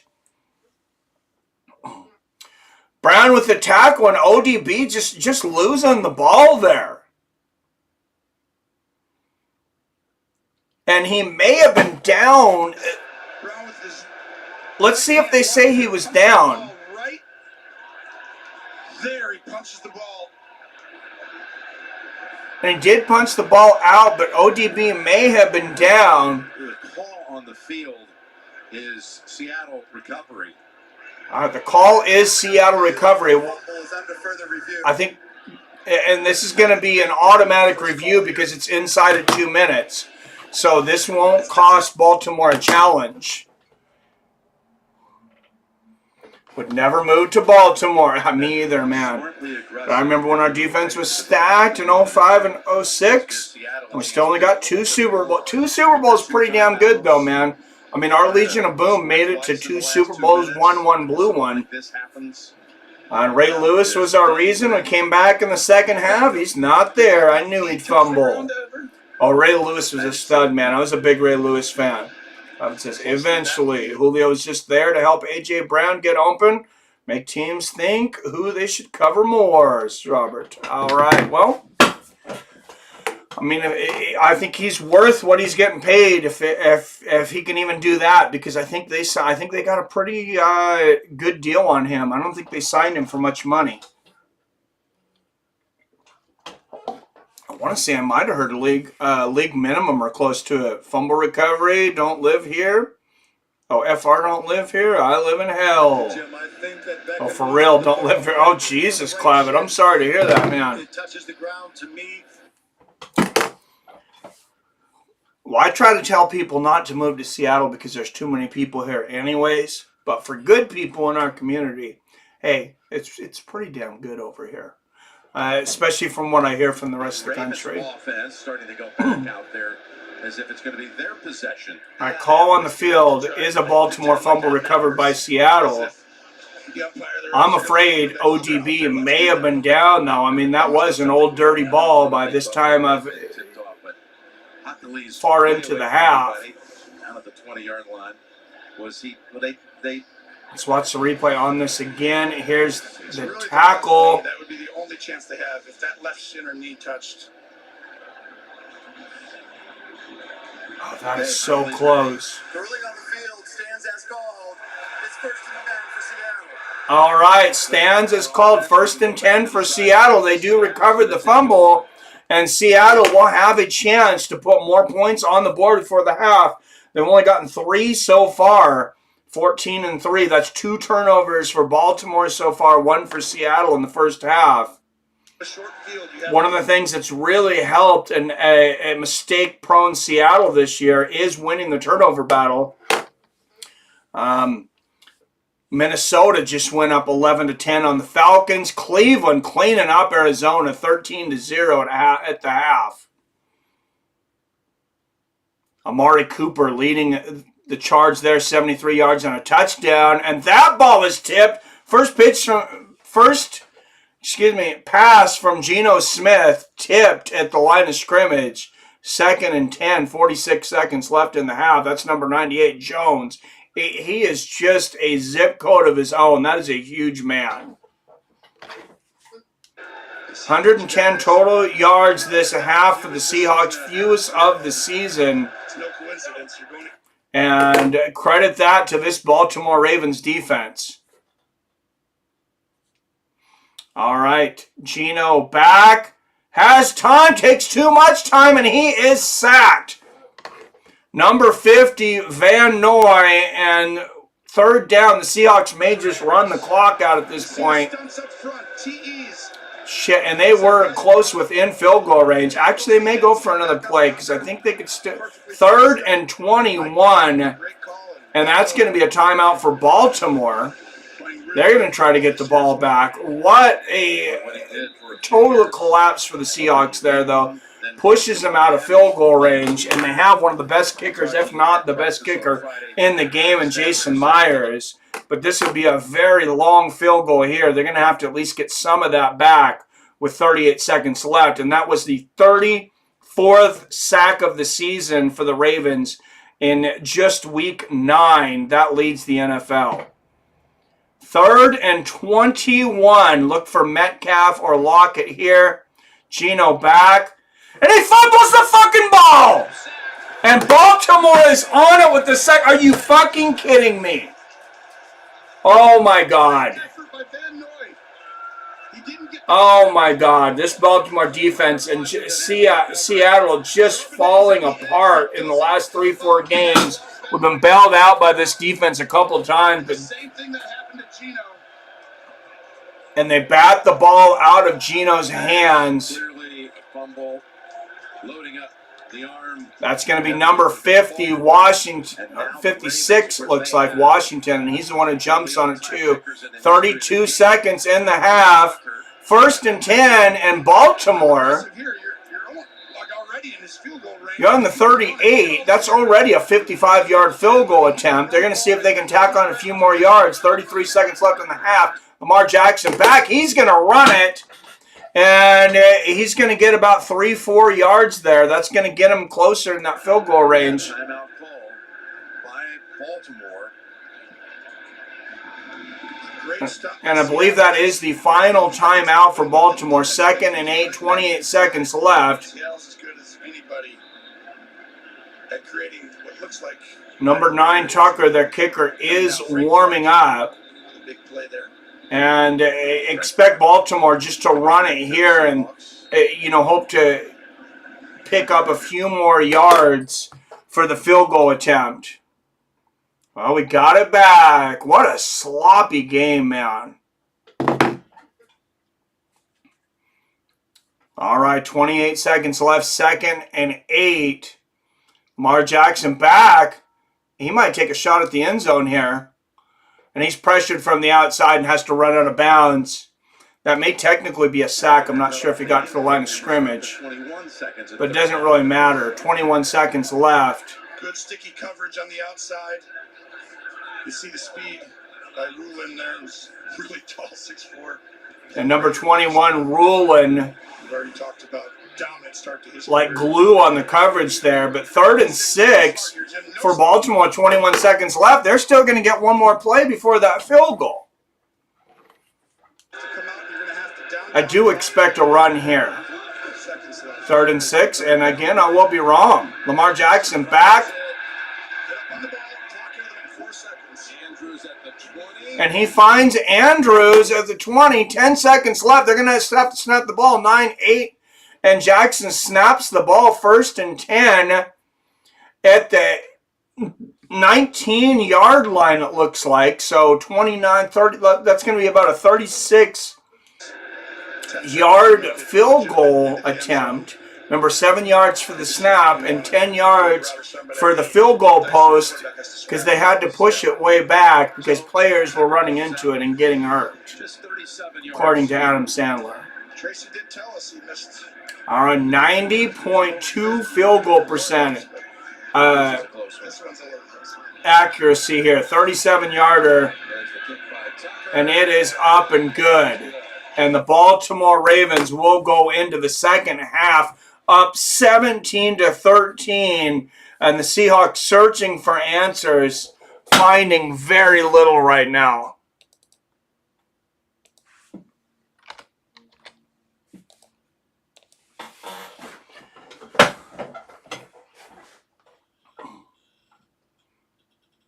And we have an NBA team. Schmidt, not a Wizards fan. I like Pistons. They took our NBA team though, man. All right, and you see here, Kansas City, current number 1 seed in the AFC, 7-2. Baltimore, 6-2. They are the fourth seed. Miami, 6-3. They are 0-3 against teams over 500 though. Jacksonville, 6-2. only team in the South over 500. Those are your AFC division leaders: Kansas City, Miami, Baltimore, and Jacksonville. Used to be Baltimore Bullets. They had to take the team away because it got too accurate, and gangbangers would wear bullet stuff like shooting people. Oh my God, that's insane. Well, we got it back. We're a sloppy team. We make no sense. We beat good teams, lose the shit teams. Oh, trust me. Yeah, I feel that. I feel we're like that too. All right. And the Seahawks will try to take this back. I don't know why he's running out of bounds, I guess, to keep from getting hurt there. Eskridge at the half. And Baltimore thumping the Seattle Seahawks 17-3. They will receive the ball to start the second half to add insult to injury. Not saying the Seahawks are shit, but usually when they have better team, we best them. But against shit teams, the horrible rosters, we lose. Now, I hear you, Clavin, and we've been very mistake-prone, like the last 3 or 4 games. Torrance said, I heard they were bringing the Sonics back to Seattle. I keep hearing that, and I guess expansion's coming up. Supposedly, we're one of the teams that they're looking at for expansion. But I believe Adam Seaver, the head of the NBA. No, it's not Adam Stern. Who is that? Who is it over there now? I can't think of his name. Anyways, they said that if the expansion happened today, it would be Seattle and Las Vegas. I'll believe it when I see it. Who was that one player the Sonics had? He was great, Mr. Supersonics. Probably Gary Payton and Sean Kemp, man. Those. They also had Kevin Durant, though, who went on to do very well. For those that don't know, the Seattle Sonics were bought. They were sold by Starbucks, and they were bought by a team that moved them to Oklahoma. They became the Oklahoma Thunder. I ended up winning an NBA championship there. That hurt us even a little more. Adam Silver. Thank you, Billy. So I was right. I don't know Seaver or Silver. All right, 8 up in the chat. And for who's in here, I'm sure we want to talk some combat sports. So, yep, Gary Payton and Sean Kemp. Back and forth. They were fun to watch. Let's talk some sports. Let's have some call-ins.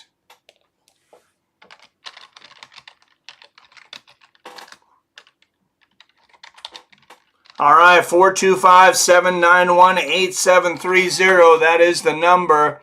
And just in case you were waiting to give an Apple Cash donation, you can also donate Apple Cash to me from that number. Gary Payton and Sean Kemp were fire. His strain good too. Who has a strain, Kemp or Payton? I didn't realize. Yeah, Gary Payton was the glove. Sean Kemp, the Rain Man. I miss those days. And they had Detlef Shrimp, Hersey Hawkins, Sam Perkins. Damn Jordan. Damn Jordan in those 96 NBA Finals. Couldn't overcome Michael Jordan.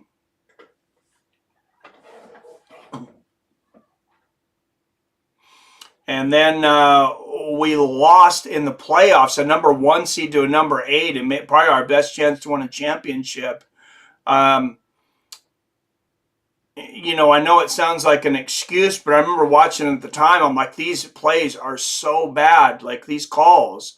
It seemed rigged against Seattle, and eventually they found out, yeah, some of those refs did get in trouble for rigging games. And I will always think that Stern had something to do with dirty refs in the NBA. He was a lawyer. He knew how to get away with shady shit. And I really do think that he knew that those refs were rigging some games.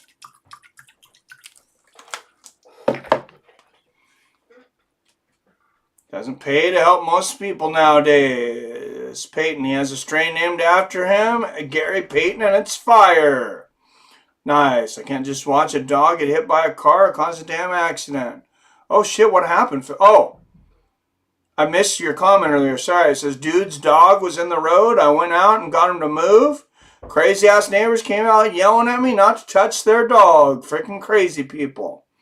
Oh, Jesus. Yeah, they are crazy, man. That's horrible. Yeah, he's trying to save their dog. Sonic's Xavier McDaniel, too. Not sure. Oh, I remember the X-Man. Yes, I remember Xavier McDaniel. Nate McMillan, too. Went on to be a coach of the Sonics and then later the Portland Trailblazers. Nate the Skate and the X-Man, yes. Helped my born-again Christian neighbor after he took a fake Fent pill and acted like it never happened. Never even said thanks. Jesus, you live around crazy people, Clavitt. Have you thought about trying to escape that place? All right, 425-791-8730. The subject is anything you want to talk about. It could be football. It can be next week's UFC, boxing. It can even be crazy neighbors' dogs running out in the middle of the road in Baltimore.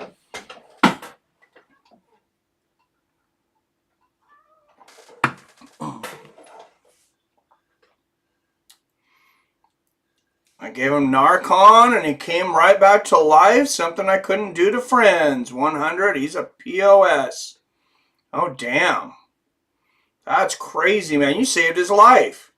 Yeah, I hate this place. Everyone's a POS. Holy shit. Dude, can you get out of there? Like, can you escape, man?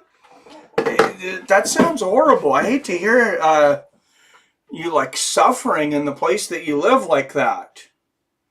Baltimore sucks for real. Phil says, I stood at the edge of my yard, said, go ahead. They backed off finally. Jesus, man.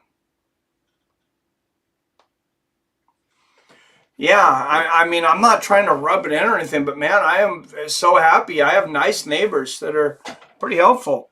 All right, Torrin Brown calling in. What's up, Torrin, my friend? How you doing? I'm fine, man. I'm fine. Yeah. You hear me? Yeah. What's going on? What do you want to talk about? I want to talk about last night's main event and next week's pay-per-view. All right. Now, like I was saying about, I made it in the comments, man. I made this boring. Like, I made it don't stand with nobody. Just like you said, he wasn't going to stand with Derrick Lewis. He don't stand with nobody in the UFC. Yeah. Ever since he got in the UFC, he ain't never really he don't strike like that. All he do is just take him down. Soon as you get in there, take him to the ground. Yeah, I think he's definitely got to work on his hands. Cause like I was saying, like what the hell he gonna do if he can't get to the ground?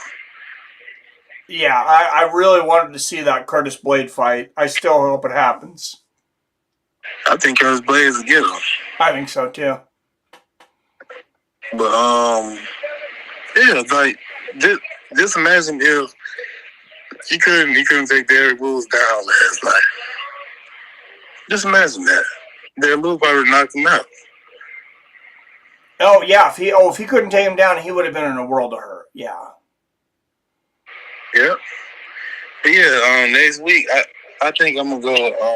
I mean, like, which title fight are you looking forward to the most? Oh, Pereira and Yuri by far. That's the most exciting fight of the year for me. I like both of them, like, but I'm like, but you know, like you, I like Alex and Yuri better. Yeah. I think Yuri gonna win too. You think Yuri's gonna win? Yeah, I think he's gonna knock Alex out. He definitely could, man. He's got both those guys have such crazy power that's going to be an exciting fight. To me, Alex not that good. So I mean, he okay, but he ain't like he not all that like people make him seem. To me, I mean, he knocked out Strickland. He made that look pretty easy, and he's the current champion. I mean, it's Strickland, man. I mean, look at Strickland fighting in a fight like Strickland couldn't strike with Alex. Yeah, we're going to see. So when Strickland, I know it's a little different, but when Strickland fought Israel Adesanya, what do you account that to? Do you think Israel was 100%? Strickland give him all the credit? Or do you think that there was something different with Adesanya? I think it was something different like I saw you, but you know, I still give Sean Strickland. You know, I still give him his credit for that win. Yeah. Now, Me too. I'm doing Strickland and Hamzat. I think Hamzat gonna beat Strickland. No, I think Strickland gonna beat Hamzat. Yeah, I really like the odds on that fight because they have Hamzat sitting at like 3.5 to 1, almost 4 to 1 favorite, which is insane. Yep. Well, like I was saying in the comments earlier, like they rebooked Charles Oliveira and Islam too. Yeah. And I mean, Hamzat could take him out in the first round, but if it gets halfway through the second, I think Hamzat's in a lot of trouble. Yeah. But see, Sean got good takedown defense too. Yeah. So he's got great takedown defense. I don't think Hamzat gonna get him down that easy like that. He's good at getting back up too. Mm-hmm. Yep. Anytime I'm doing John Jones and Stipe, I don't like for what? I don't might want to see that. No, Stipe's too old, man. Make John fight some of these younger fighters like Sergey, the winner of Sergey and Aspinall, if he wants to keep fighting. That's what I was saying. But I think that's a fight. That's a fight they should do. Like Jones, like you said, Jones will fight the winner of those two. Yeah. Yeah, and Stipe, he's 41. He might be close to 42 by the time they actually fight. That's just too old. I think Stipe's turning 42 in August, I think. Yeah, I think he's too old. He needs to retire. I mean, you've been champion. You ain't fought in 3 years. Last time you fought was August of 2020. That's been 3 years. Yeah, I mean, and I don't blame him in a way kind of for sticking around, though, because I think it's good for his brand. He does really good through some sponsorships and things. So I think while he's still around and his name's thrown out there, it's good for him financially. But yeah, I mean, but he got money, and he'll fight fighter. Yeah, on the side, and firefighters he pay pretty good money. Yeah, I don't think he's hurting for cash. And plus, I think he get. Don't he get money from the UFC too, and being a firefighter too? Yeah. Okay. Well, Mike, man, I'm gonna get off now, man. That's all I really have to say. I don't have much to say no more, really. All right. Thanks, Torrin. Have a good Sunday. Thanks for calling in. All right. Bye.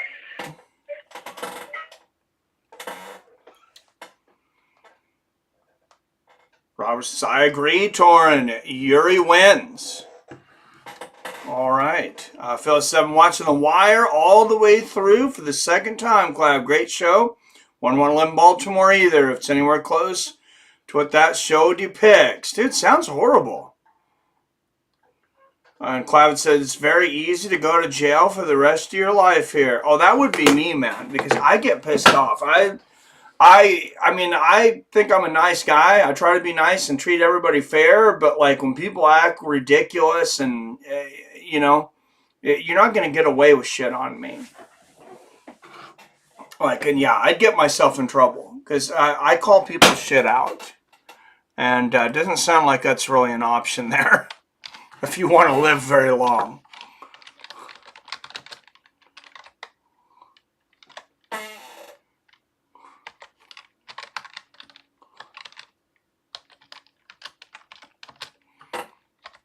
Wow, and the Seahawks just getting thumped in the first half. Absolutely thumped.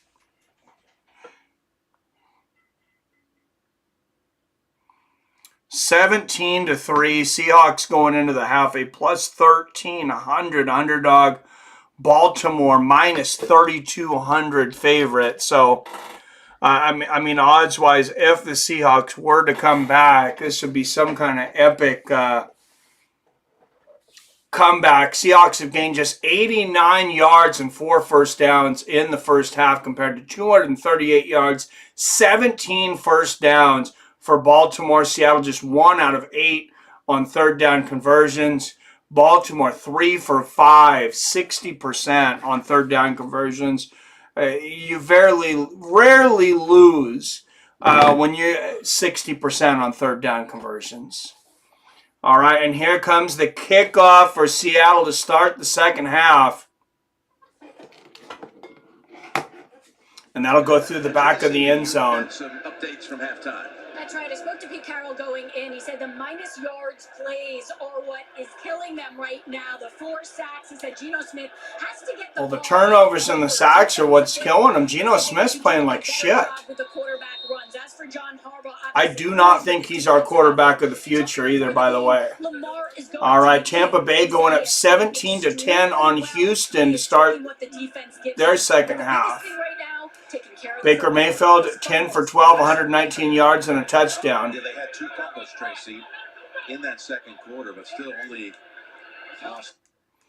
All right, 1st and 10 for Baltimore. There's the handoff. Oh my goodness, for 35, and he's just going to run to the 50, the 40, the 32-yard line. Gus the Bus Edwards making roadkill out of the Seahawks defense. Wow, anybody who's got Gus the Bus on their fantasy team, you're having a hell of a day.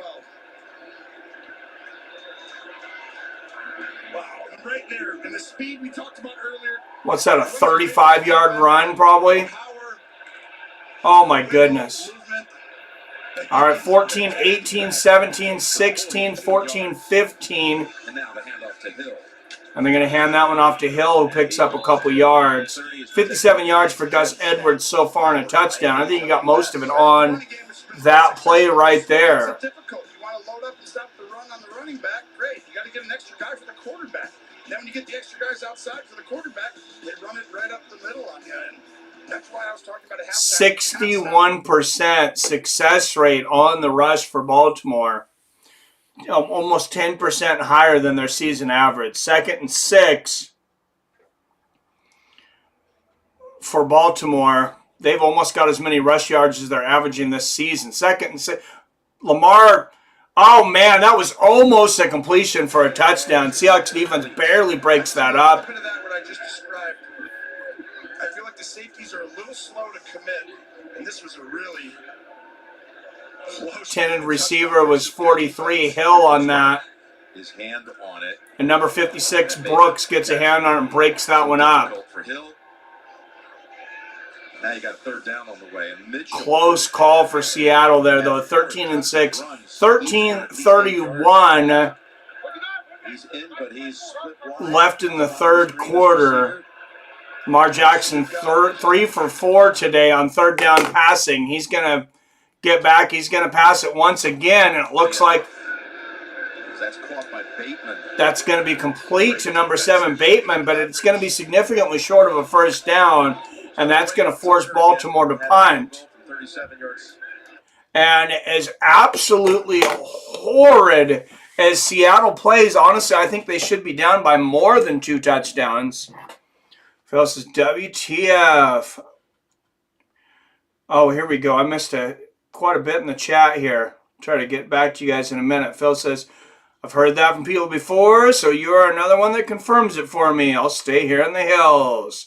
I'm upstate New York. And the field goal attempt for Baltimore, I said punt return, but I didn't realize that it was in field goal range. And 20-3. This is an absolute shellacking right now by the Baltimore Ravens. I mean, Seattle should be thoroughly embarrassed right now. This is just an absolute embarrassment.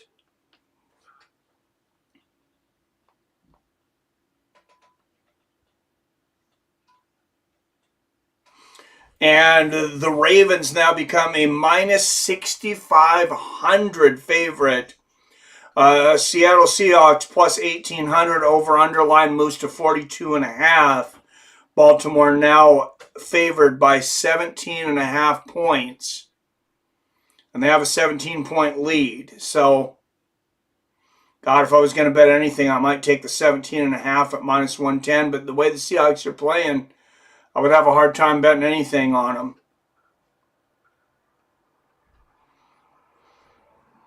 Upstate New York, real upstate. Says Phil, like I can get to Canada in less than an hour. Oh, nice. I can see Northwest Vermont from my porch. Lights of Burlington. Cloud said they do hop out and make sure you're dead. Here, it's not like a drive-by shooting. They jump out and make sure you're dead. They walk you down. Yeah, I've been on the line lately with motherfuckers around here. If you call the cops, they will blast your house the fuck up. And cops don't even do anything anymore. Most of the time, my neighbor called the cops. They never even came. Oh, my God. Especially around here because they don't know if they should send city or county cops because of jurisdiction. Dude, that's insane. Ziggy. What's up, Ziggy? So I'm a Steelers fan. We need Seattle to win. Well, you can need all you want, but, man, we're playing horrible today. Klaus is a junkie. I used to love it. I'm getting so many plugs now. It's just like, get the fuck out of here. I'm clean. Leave me be. Bless Steelers. Plus, I know a big rapper from here, Kojo the Reaper. He was cool with Jimmy Owapo and shit. And most Ravens fans hate the Steelers. I don't mind him. I hated Roethlisberger. I think most people hated Roethlisberger. So I don't feel so bad with these idiot neighbors. They don't have the balls to do anything except call the cops. So I'm thankful for that. That's why I stayed in my yard afterwards. Yeah, that's the kind of city that would make me nervous, Phil. Because I'm not a cop caller. I would try to, solve the problem. And then I would end up in trouble. The wife's trying to get me out of that. But she's been working on me for 25 years. Mike's playing Adam in fantasy today. Yeah, I'm afraid to look right now because I'm pretty sure I'm getting my ass kicked badly. Playing against Kyler. Yeah, you thumped me last week, Billy. I thought it was going to be really close, and it was until the last few players, and then you sprinted ahead of me.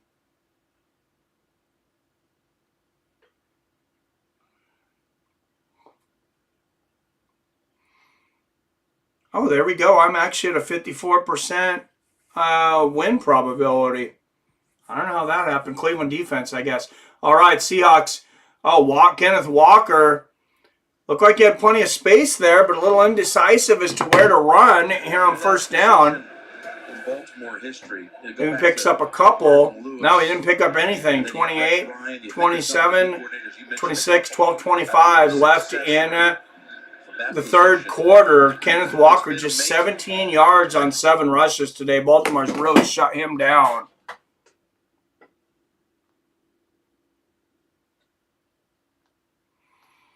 A pretty dumb call if they told the cops I got their dog out of the road and they tried to fight me for it, right? Wow, and Lamar Jackson having to throw that one away. A little wild sidearm there. Or excuse me, Geno Smith having to throw it away. Pressured by Baltimore. Surprised he didn't give up another sack and a fumble. Geno's really playing like shit today.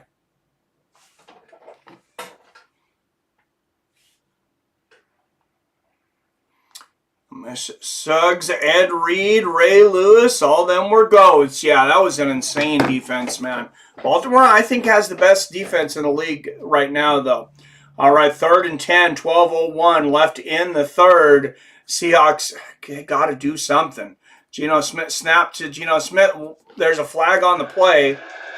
We're backing him up another 5 yards. And that's going to be a false start on the offense. That's why Geno didn't try to pass.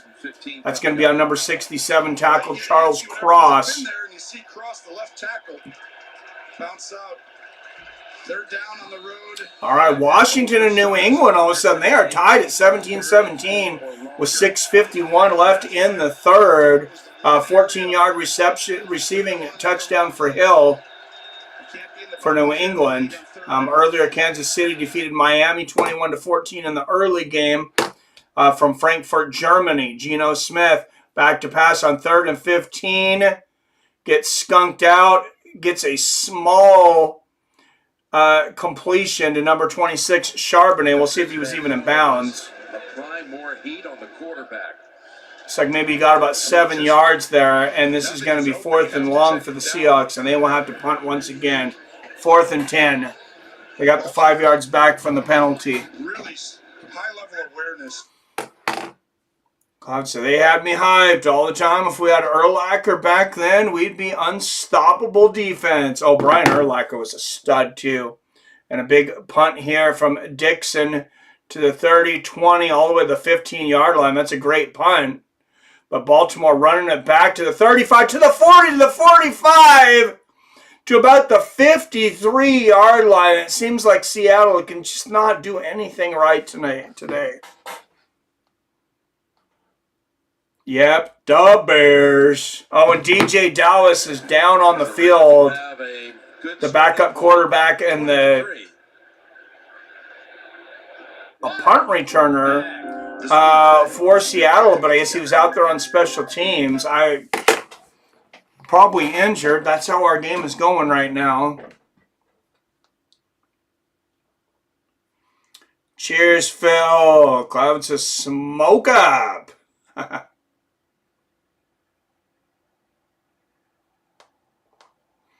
Yep, the Bears. Man, I might need a drink after that. This game is getting out of hand.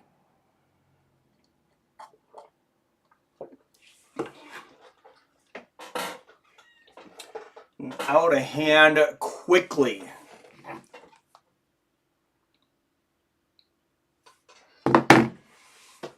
All right, guys. It's beer 30. I know it's early. It's 2 minutes to noon here. So I'm going to wait 2 minutes to say I'm not drinking before noon, but I will be back with a fucking beer. Jesus. Hey, Sassy.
Can we bring Drew Lock in already? Can somebody call Drew Lock's number and get Geno the hell out of here?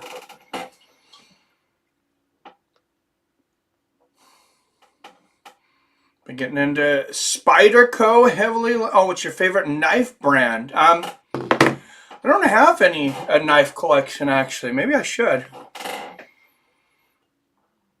Been getting into Spyderco heavily lately. I want a Vision FG though. All right, and Lamar back finds number 89. That's just for about 2 yards. No, do not celebrate right now, defense. You're losing 20-3. I know it's not the defense's fault, but Devontae Adams with the stop there. 3rd and 8.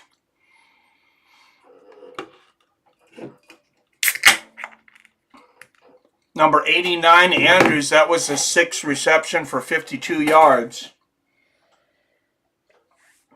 Just 130 yards passing for Lamar Jackson. You'd think he had 330 by the way this game's going, but the running backs have just been running over the Seattle defense. Lamar Jackson back.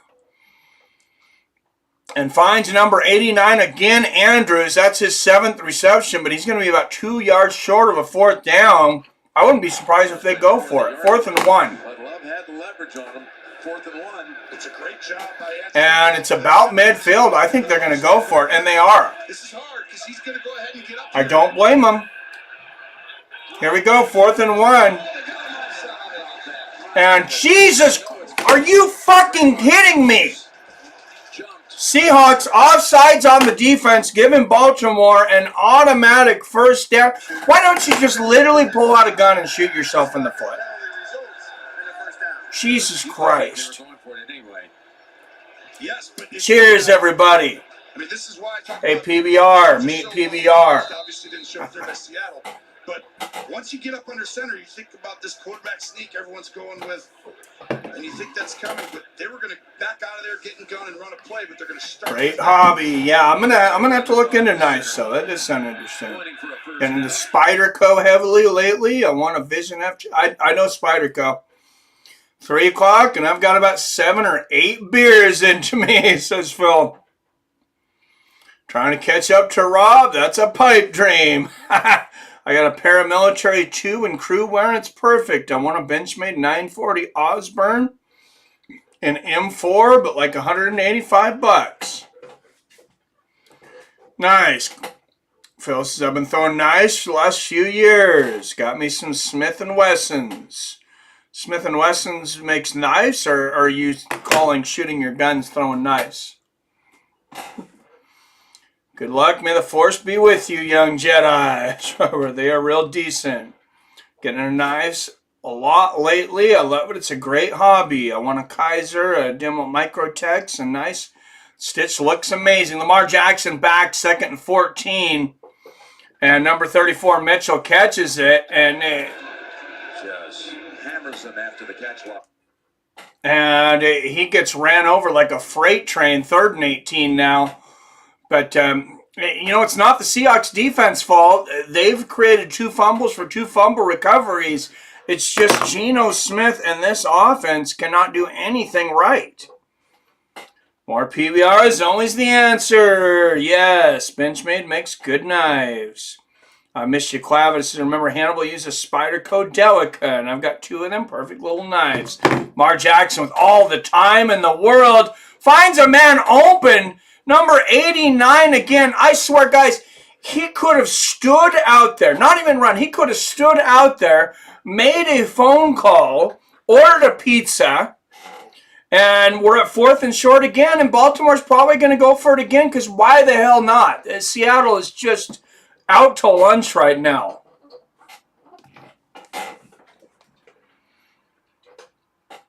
Drank a joint and smoked a beer. What's up, Adam Hurley? And 4th and 1.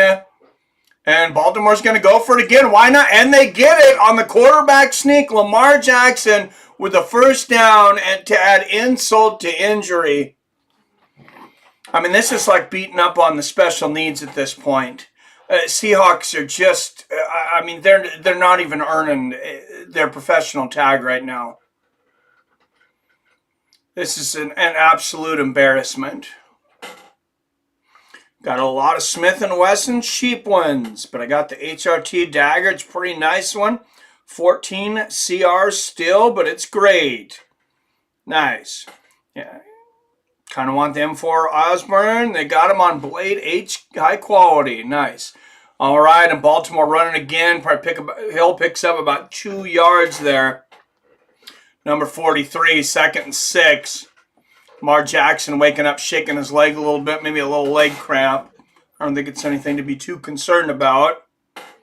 Yes, Smith & Wesson make actually good throwing knives. Oh, nice. Also read the Hannibal books by Thomas Harris. Do you know that Clarice and Hannibal take off to South America together? It's crazy. I should go and read those books. All right. Lamar Jackson back. Oh, my goodness. He didn't have much time on that one, but he finds Odell Beckham Jr., who gets a great reception, and they're about to the 10-yard line, 1st and 10. Been very good, and Lamar missed him earlier on a slant. Look at this. Well, about the 15. Another first down for Baltimore.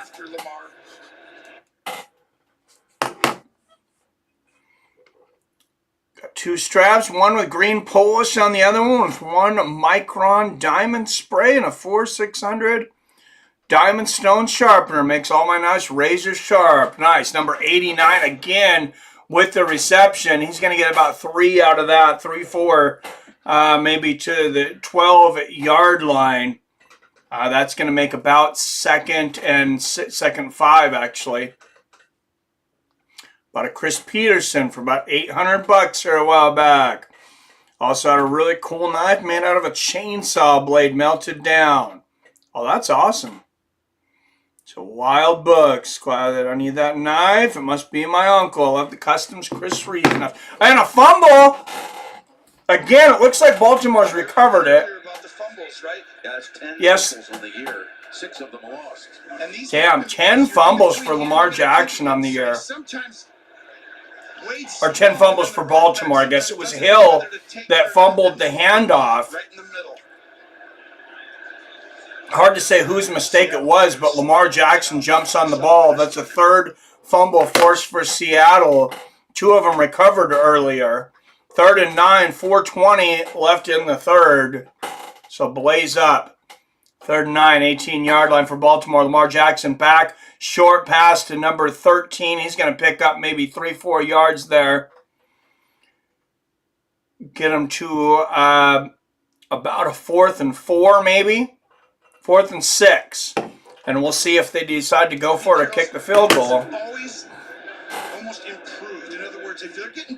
If I'm Baltimore, I would just stick the dagger in and go for it on 4th and 6. But they're going to put the points on the board and kick the field goal here. I don't expect a fake field goal from this far out either.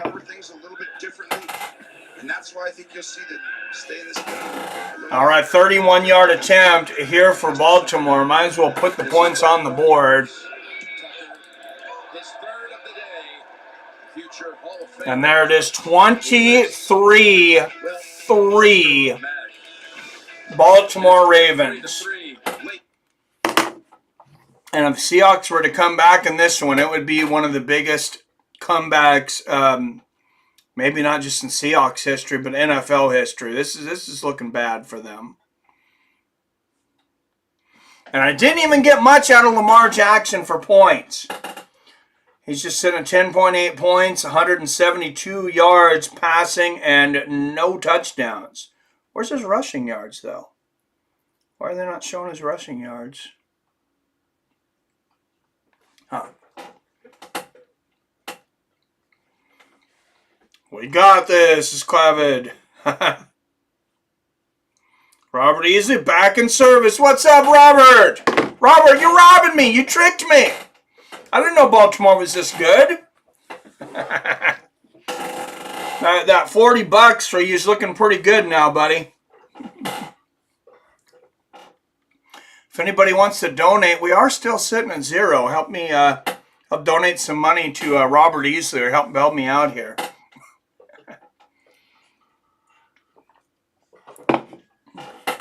No, good times, just hanging with the boys. Still glad we did this. Definitely plan on doing some more football with friends for the season, but I think numbers are about as expected for first game of the season, and I didn't announce it till last night. So, yes, Robert in the building. Cheers, Mr. Easley. You on break, or are you done with work for the day? Hopefully you're done.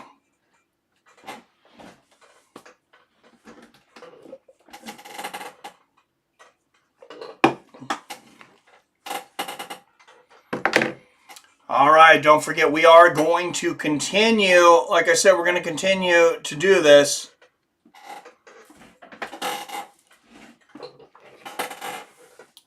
Headed home now. Well, that's very nice of you, Robert, but I got to get you eventually. Or at least, how about this? I think I can gift premium memberships. If anything, if you don't want it, I'll hook you up with 8 months of premium memberships. That's That's $40 worth. I don't like to welch on bets. All right, sleepless in Baltimore. Just 4 first downs for Seattle, 5 punts, 5 plays for negative yards.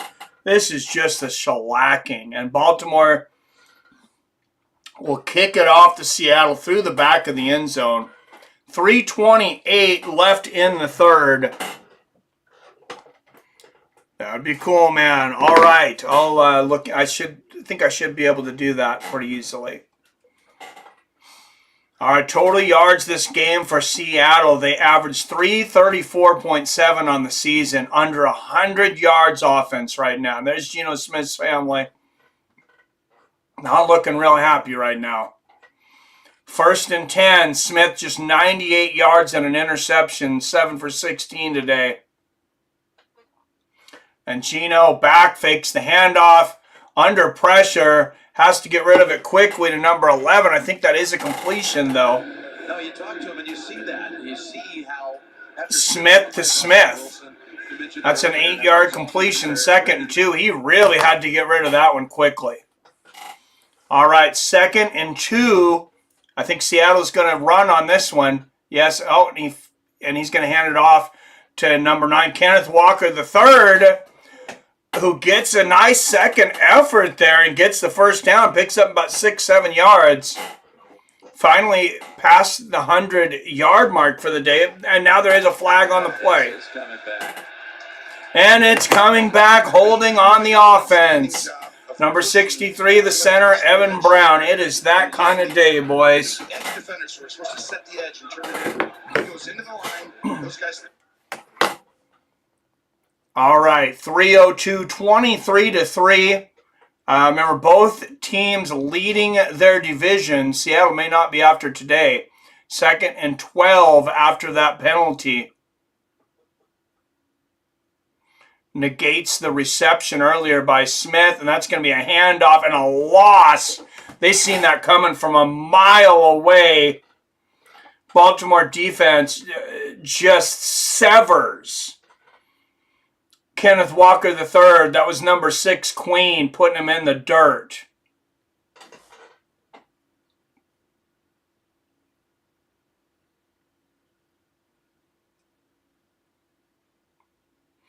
Queens, you know, they got that song, stomping you all over the place, we will rock you. And they, yeah, Queen stomped Geno Smith right there. Or Kenneth Walker III. Smith, plenty of time, almost intercepted a diving play by number 14, defender Hamilton. And that's going to bring up 4th and 16 for the hapless Seattle Seahawks. Safeties in the NFL. Attended receiver was number 87, Fount. Everywhere we talked about him earlier, he needs to do some push-ups for dropping that one. That's not okay. And Hamilton on the sideline doing push-ups for the drop on the interception. I think your team's going to be okay. And here's the punt from Dixon. 6th punt of the game for the Seahawks. Baltimore will call a fair catch, and they'll take over about the 38-yard line. They got a Rex 45 still, Mannix 2. I want so bad. Nice, Clavin. Yeah, I'm going to have to look into some knives because guns are getting too expensive.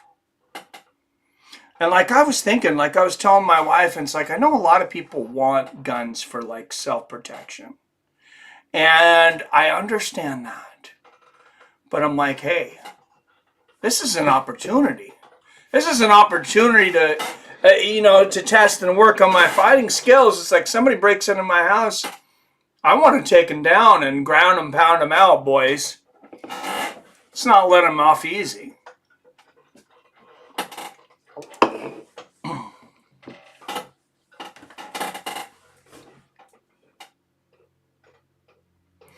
I like the 45, but I like to defend my house with the 1-2.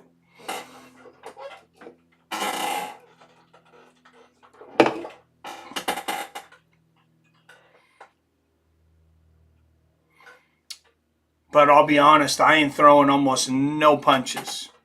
it's immediately coming inside and grabbing them and taking them down. You're gonna stay, even if you're a boxer, like if you're gonna stand on the outside and you're gonna punch with somebody, I think that gives people, that gives someone the opportunity to land an outside haymaker. So I say watch from the outside until they throw that, and then hurry up, close that distance, and get them to the ground as quick as possible. Sprint run, they come razor sharp. Oh, nice. Yeah, I had a friend that worked in the knife shop in the outlet mall by here. And he was saying the theft was just horrible. I guess all day they were just watching. They would just have people come in trying to rob them all day long. Oh, let me see that knife. And they'd try to sneak it in their pocket or sneak it to a friend. And that outlet mall is actually in a pretty nice community. I can imagine if it was in somewhere like Baltimore or New York. I think Almeida moved to light heavyweight. That's a good question, Torn. I mean, he came in, what, 230, 235? Yeah, he came in 235 last night. So if that's his walk-around weight, seems like he could make it. All right, Baltimore fakes the handoff. Lamar Jackson back. Finds a receiver over the middle. That's going to be number 7.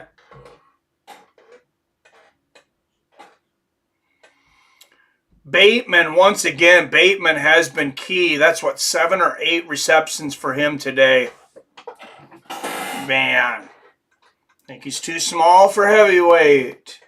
Nowadays, Torrent, yeah, I mean, it seems like the perfect heavyweight used to be around 235 and 240. But we're looking at super heavyweights these days. And there's the handoff, number 34. How did he find that crease? Mitchell, it looked like he was dead to rights, and he just slips through. I mean, it looked like a fish slipping through a pipe. Like, you ever watch, like, a salmon ladder or something where, like, fish are coming through, and they hit that pipe like they're stuck on something, and all of a sudden, like some algae or something breaks through, and they just slide through.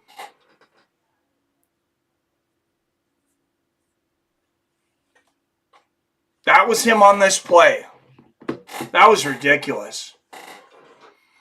All right, it's going to be a handoff again on 2nd and 5, and another first down into the 20, to the 10. Mitchell running it to the house. Oh, my goodness. And it is an all-out shellacking now. Touchdown, Keaton Mitchell had his first rush of the game today. He's now 7 rushes, 78 yards and a touchdown. That was a 40-yard TD run right now, and Ravens are just running up the score at this point.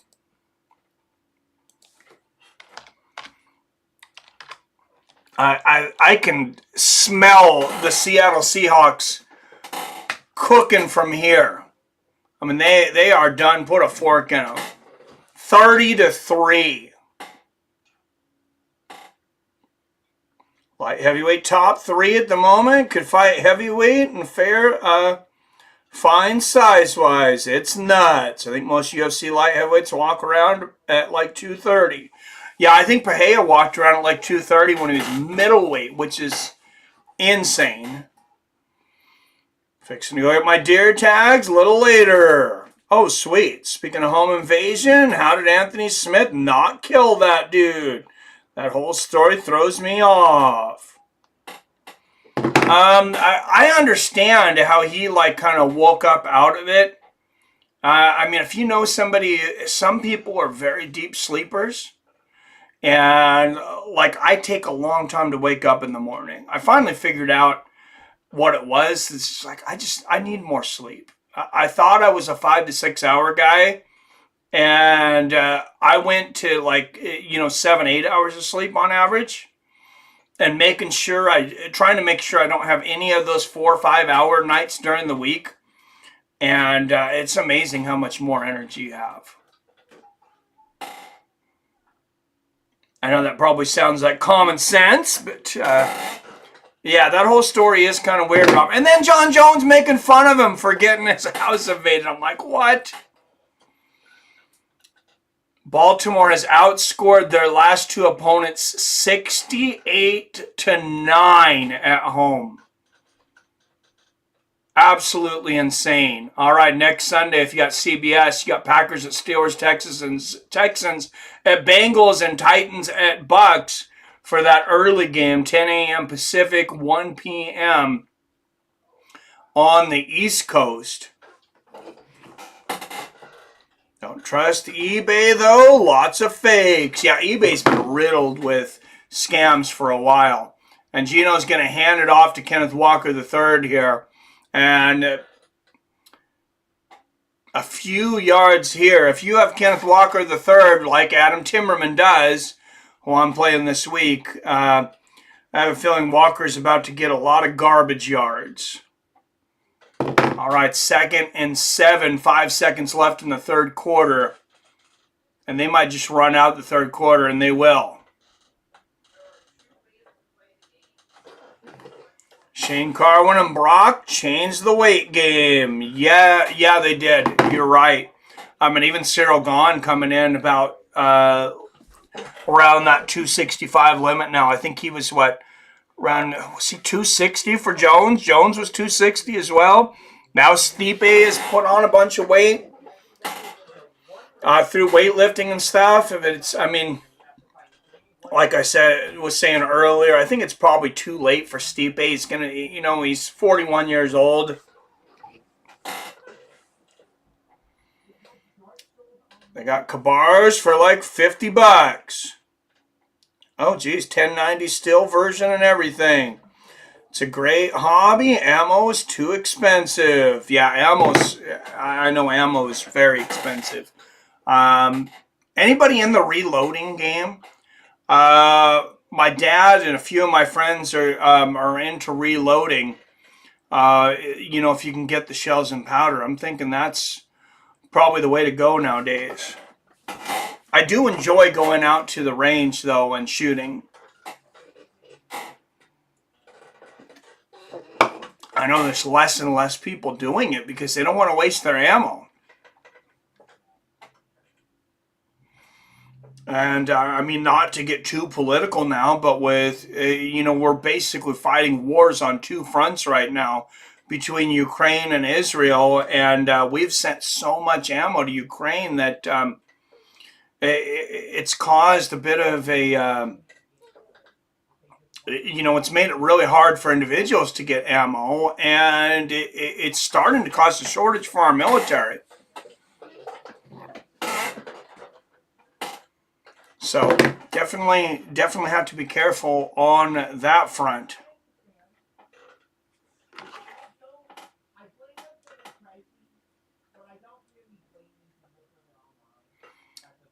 See if there's another game over on Paramount right now, because this game really is a blowout.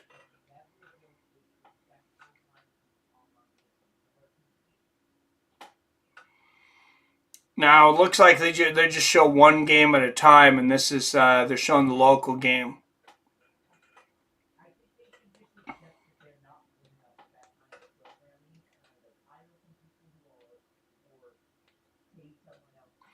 I could pull out the OctaStream box and watch a different game, but I think we'll just chat and finish this one out. Oh, and there's number 11. By Jackson, Smith, and Jigba. Smith and Jigba. What a great throw and a great route, and you can see. Oh, with a big reception here down the sideline. I looked away for a moment, and Geno Smith picking up some garbage yards here. 107 yards passing now for the Seahawks to 179 for the Ravens. But for the Ravens, the story has been rushing and the defense. Smith, no touchdowns, 141 yards and a pick. Of course, the Seahawks offense has not scored a touchdown all day, and they forced a throwaway there from Geno. They brung the pressure. And it's to hope they don't start the draft back up for our children's sake. Oh, for sure, man. Cloud says, I'm glad I don't have kids. Yeah, I got a 21 and a 23-year-old. And, yeah, Knock on wood. I hate to even hear thoughts of that.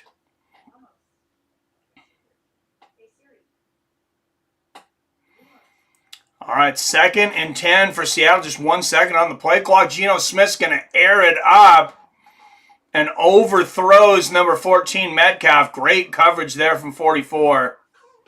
There will be a flag on the play. See the flags on the far Probably side on Seattle, about, as it generally is. scrimmage.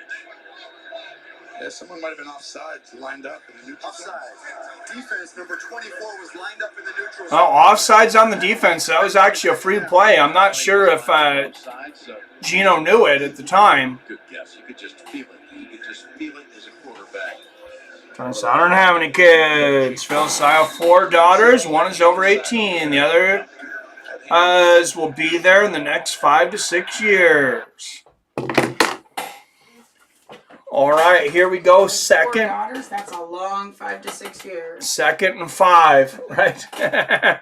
Geno Smith back, finds a receiver, number 11. That's Smith and Jigba for the first down. 14-10 left in the 4th quarter. And, I mean, the Seahawks, this is kind of just some moral victories right now. I mean, down by 27 points in the 4th. Alice is 21. I was 17 when she was born.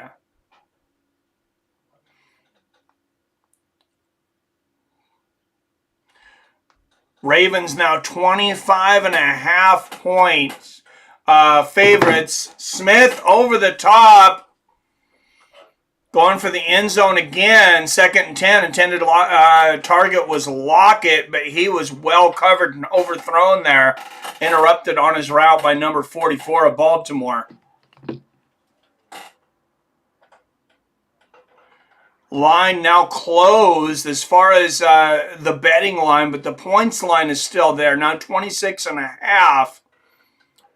I would actually take that because Seahawks are knocking on the door of scoring here. They're down by 27, 26.5. They should at least get a field goal out of this. 2nd and 10. Geno, with a little bit of time, finds a receiver, Kenneth Walker III, but a sloppy play, and they only get about 2 yards out of that. Looking at 3rd and 8. And, man, even that 26.5 might not be enough to make money on the Seahawks right now.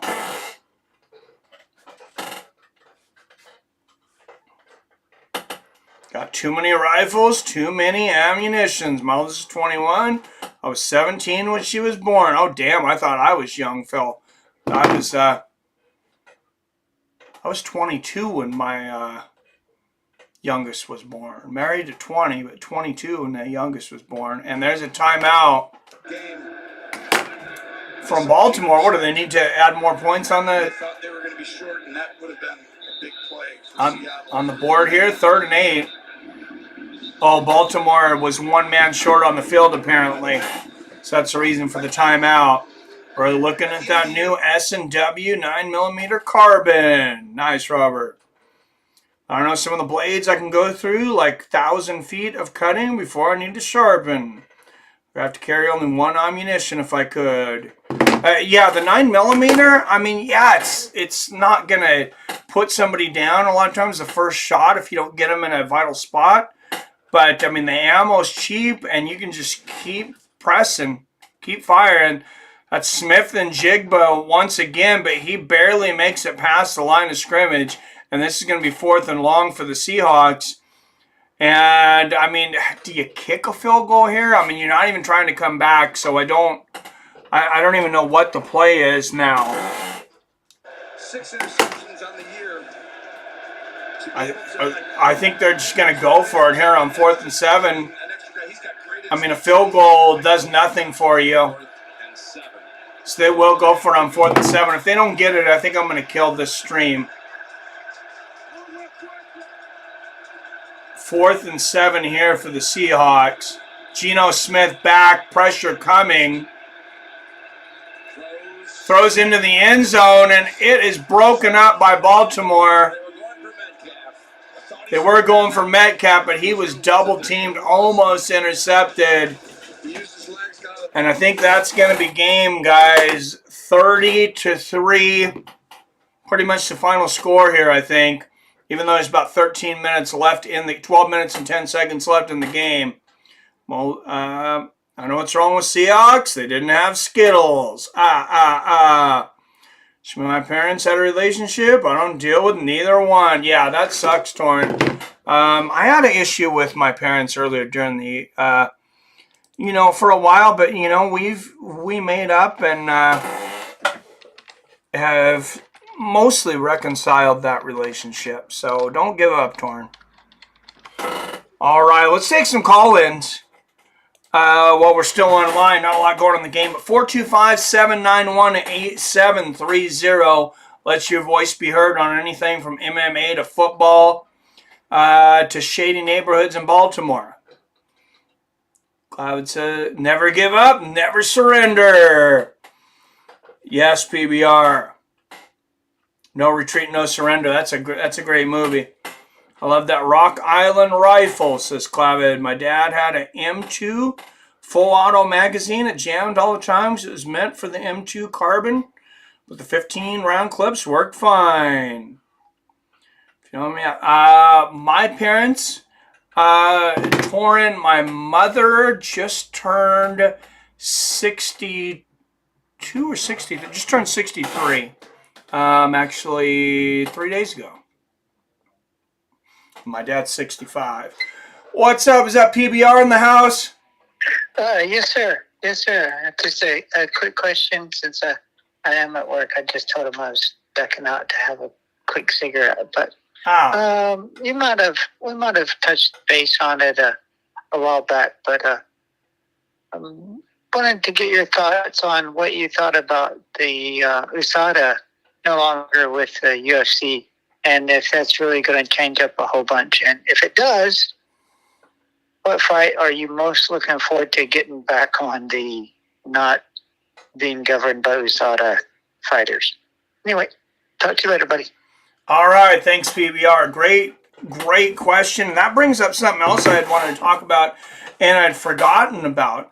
So this new company that UFC is using is called Drug Free Sports. I don't feel like they are near as stringent as USADA fight that I would like to see. Give Stipe TRT. That's a big one for me. I'd say give Stipe TRT. If Francis ends up coming back to the UFC, he's 37 or he just turned 38? I think he's 37. So he's getting up there. Imagine him, he could extend his career for several years on TRT. Amazingly, he has not counted out coming back to the UFC at all. I don't know that they would ever re-sign him. Oh my goodness, Cleveland 20-0 over Arizona with 10:01 left in the fourth. Wow, apparently Arizona taking a page out of the Seahawks book. Playing like shit. Oh my goodness, and 34. Mitchell, he's going to run for another fucking touchdown. Are you kidding me? He is dodging defenders everywhere. They finally pushed him down about the 12-yard line. I think every member of the defense had an opportunity at stopping him. Wow. And Pete Carroll has got to be just irate right now. He is not a happy man. But drug-free sport. The other thing I have to say about USADA is, I don't know if you guys know USADA. The PFL just signed USADA. And they have their tournament coming up, of course, their $1 million tournament where they have 6 weight divisions, 6 $1 million prizes, $200,000 to all the runners up. And Las Vegas found like 8 or 9 of their athletes popped. And it's going to totally screw up their main card. They're talking about never going back to Nevada right now. But Randy Couture actually inferred that maybe the UFC had something to do with pushing the Nevada State Athletic Commission to come up with dirty tests on PFL's athletes.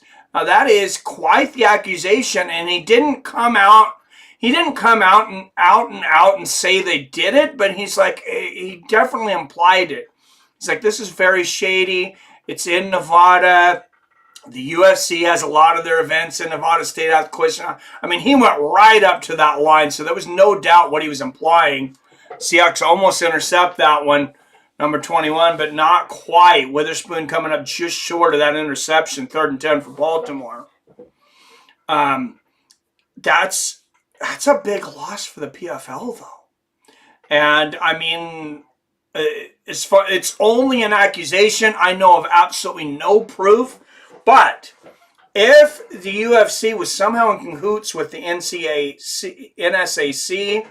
and it somehow pushed positive tests on the PFL, I mean, that's got to be one of the most illegal things to ever happen in combat sports.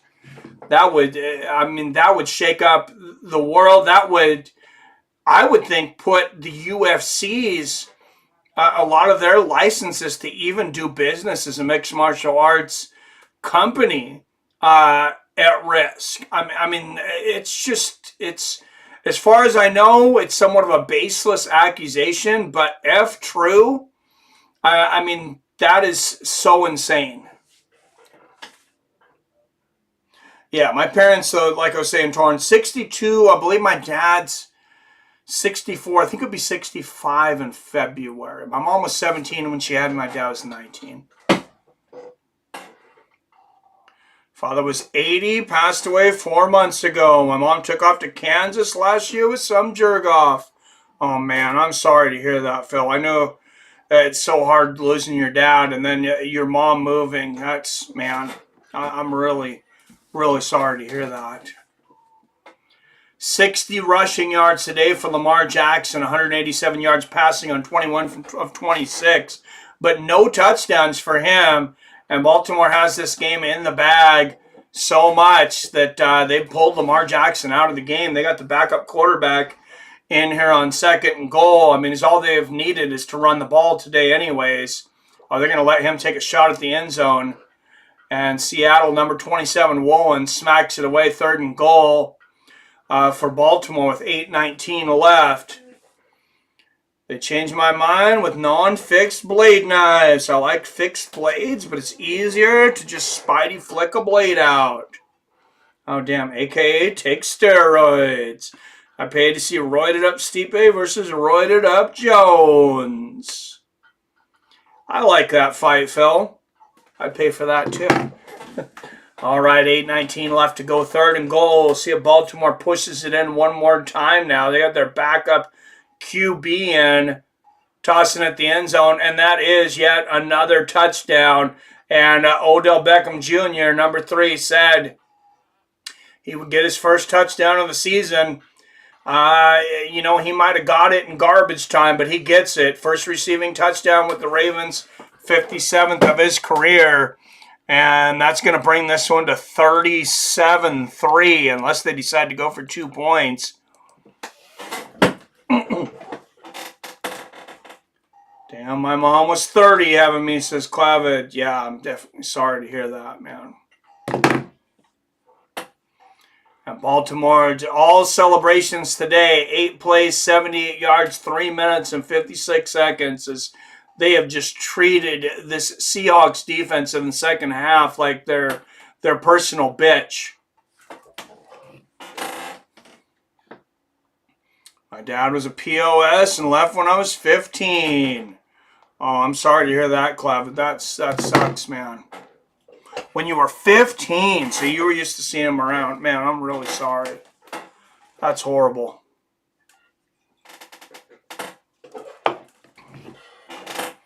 All right, guys. There's 6 left in here. I think we're going to put a sock in it, but we will definitely do more Fights with Friends football. I'm hoping to get on some of those like Sunday and Monday night games too as we get closer to the playoffs. Of course, we've done a Super Bowl, Fights with Friends Super Bowl for, I want to say 5 years in a row. I think this would be our fifth or 6th year in a row that we've done the Super Bowl.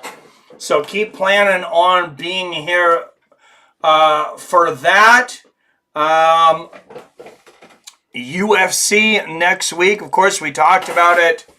Tom Aspinall, Sergey Spivak for that interim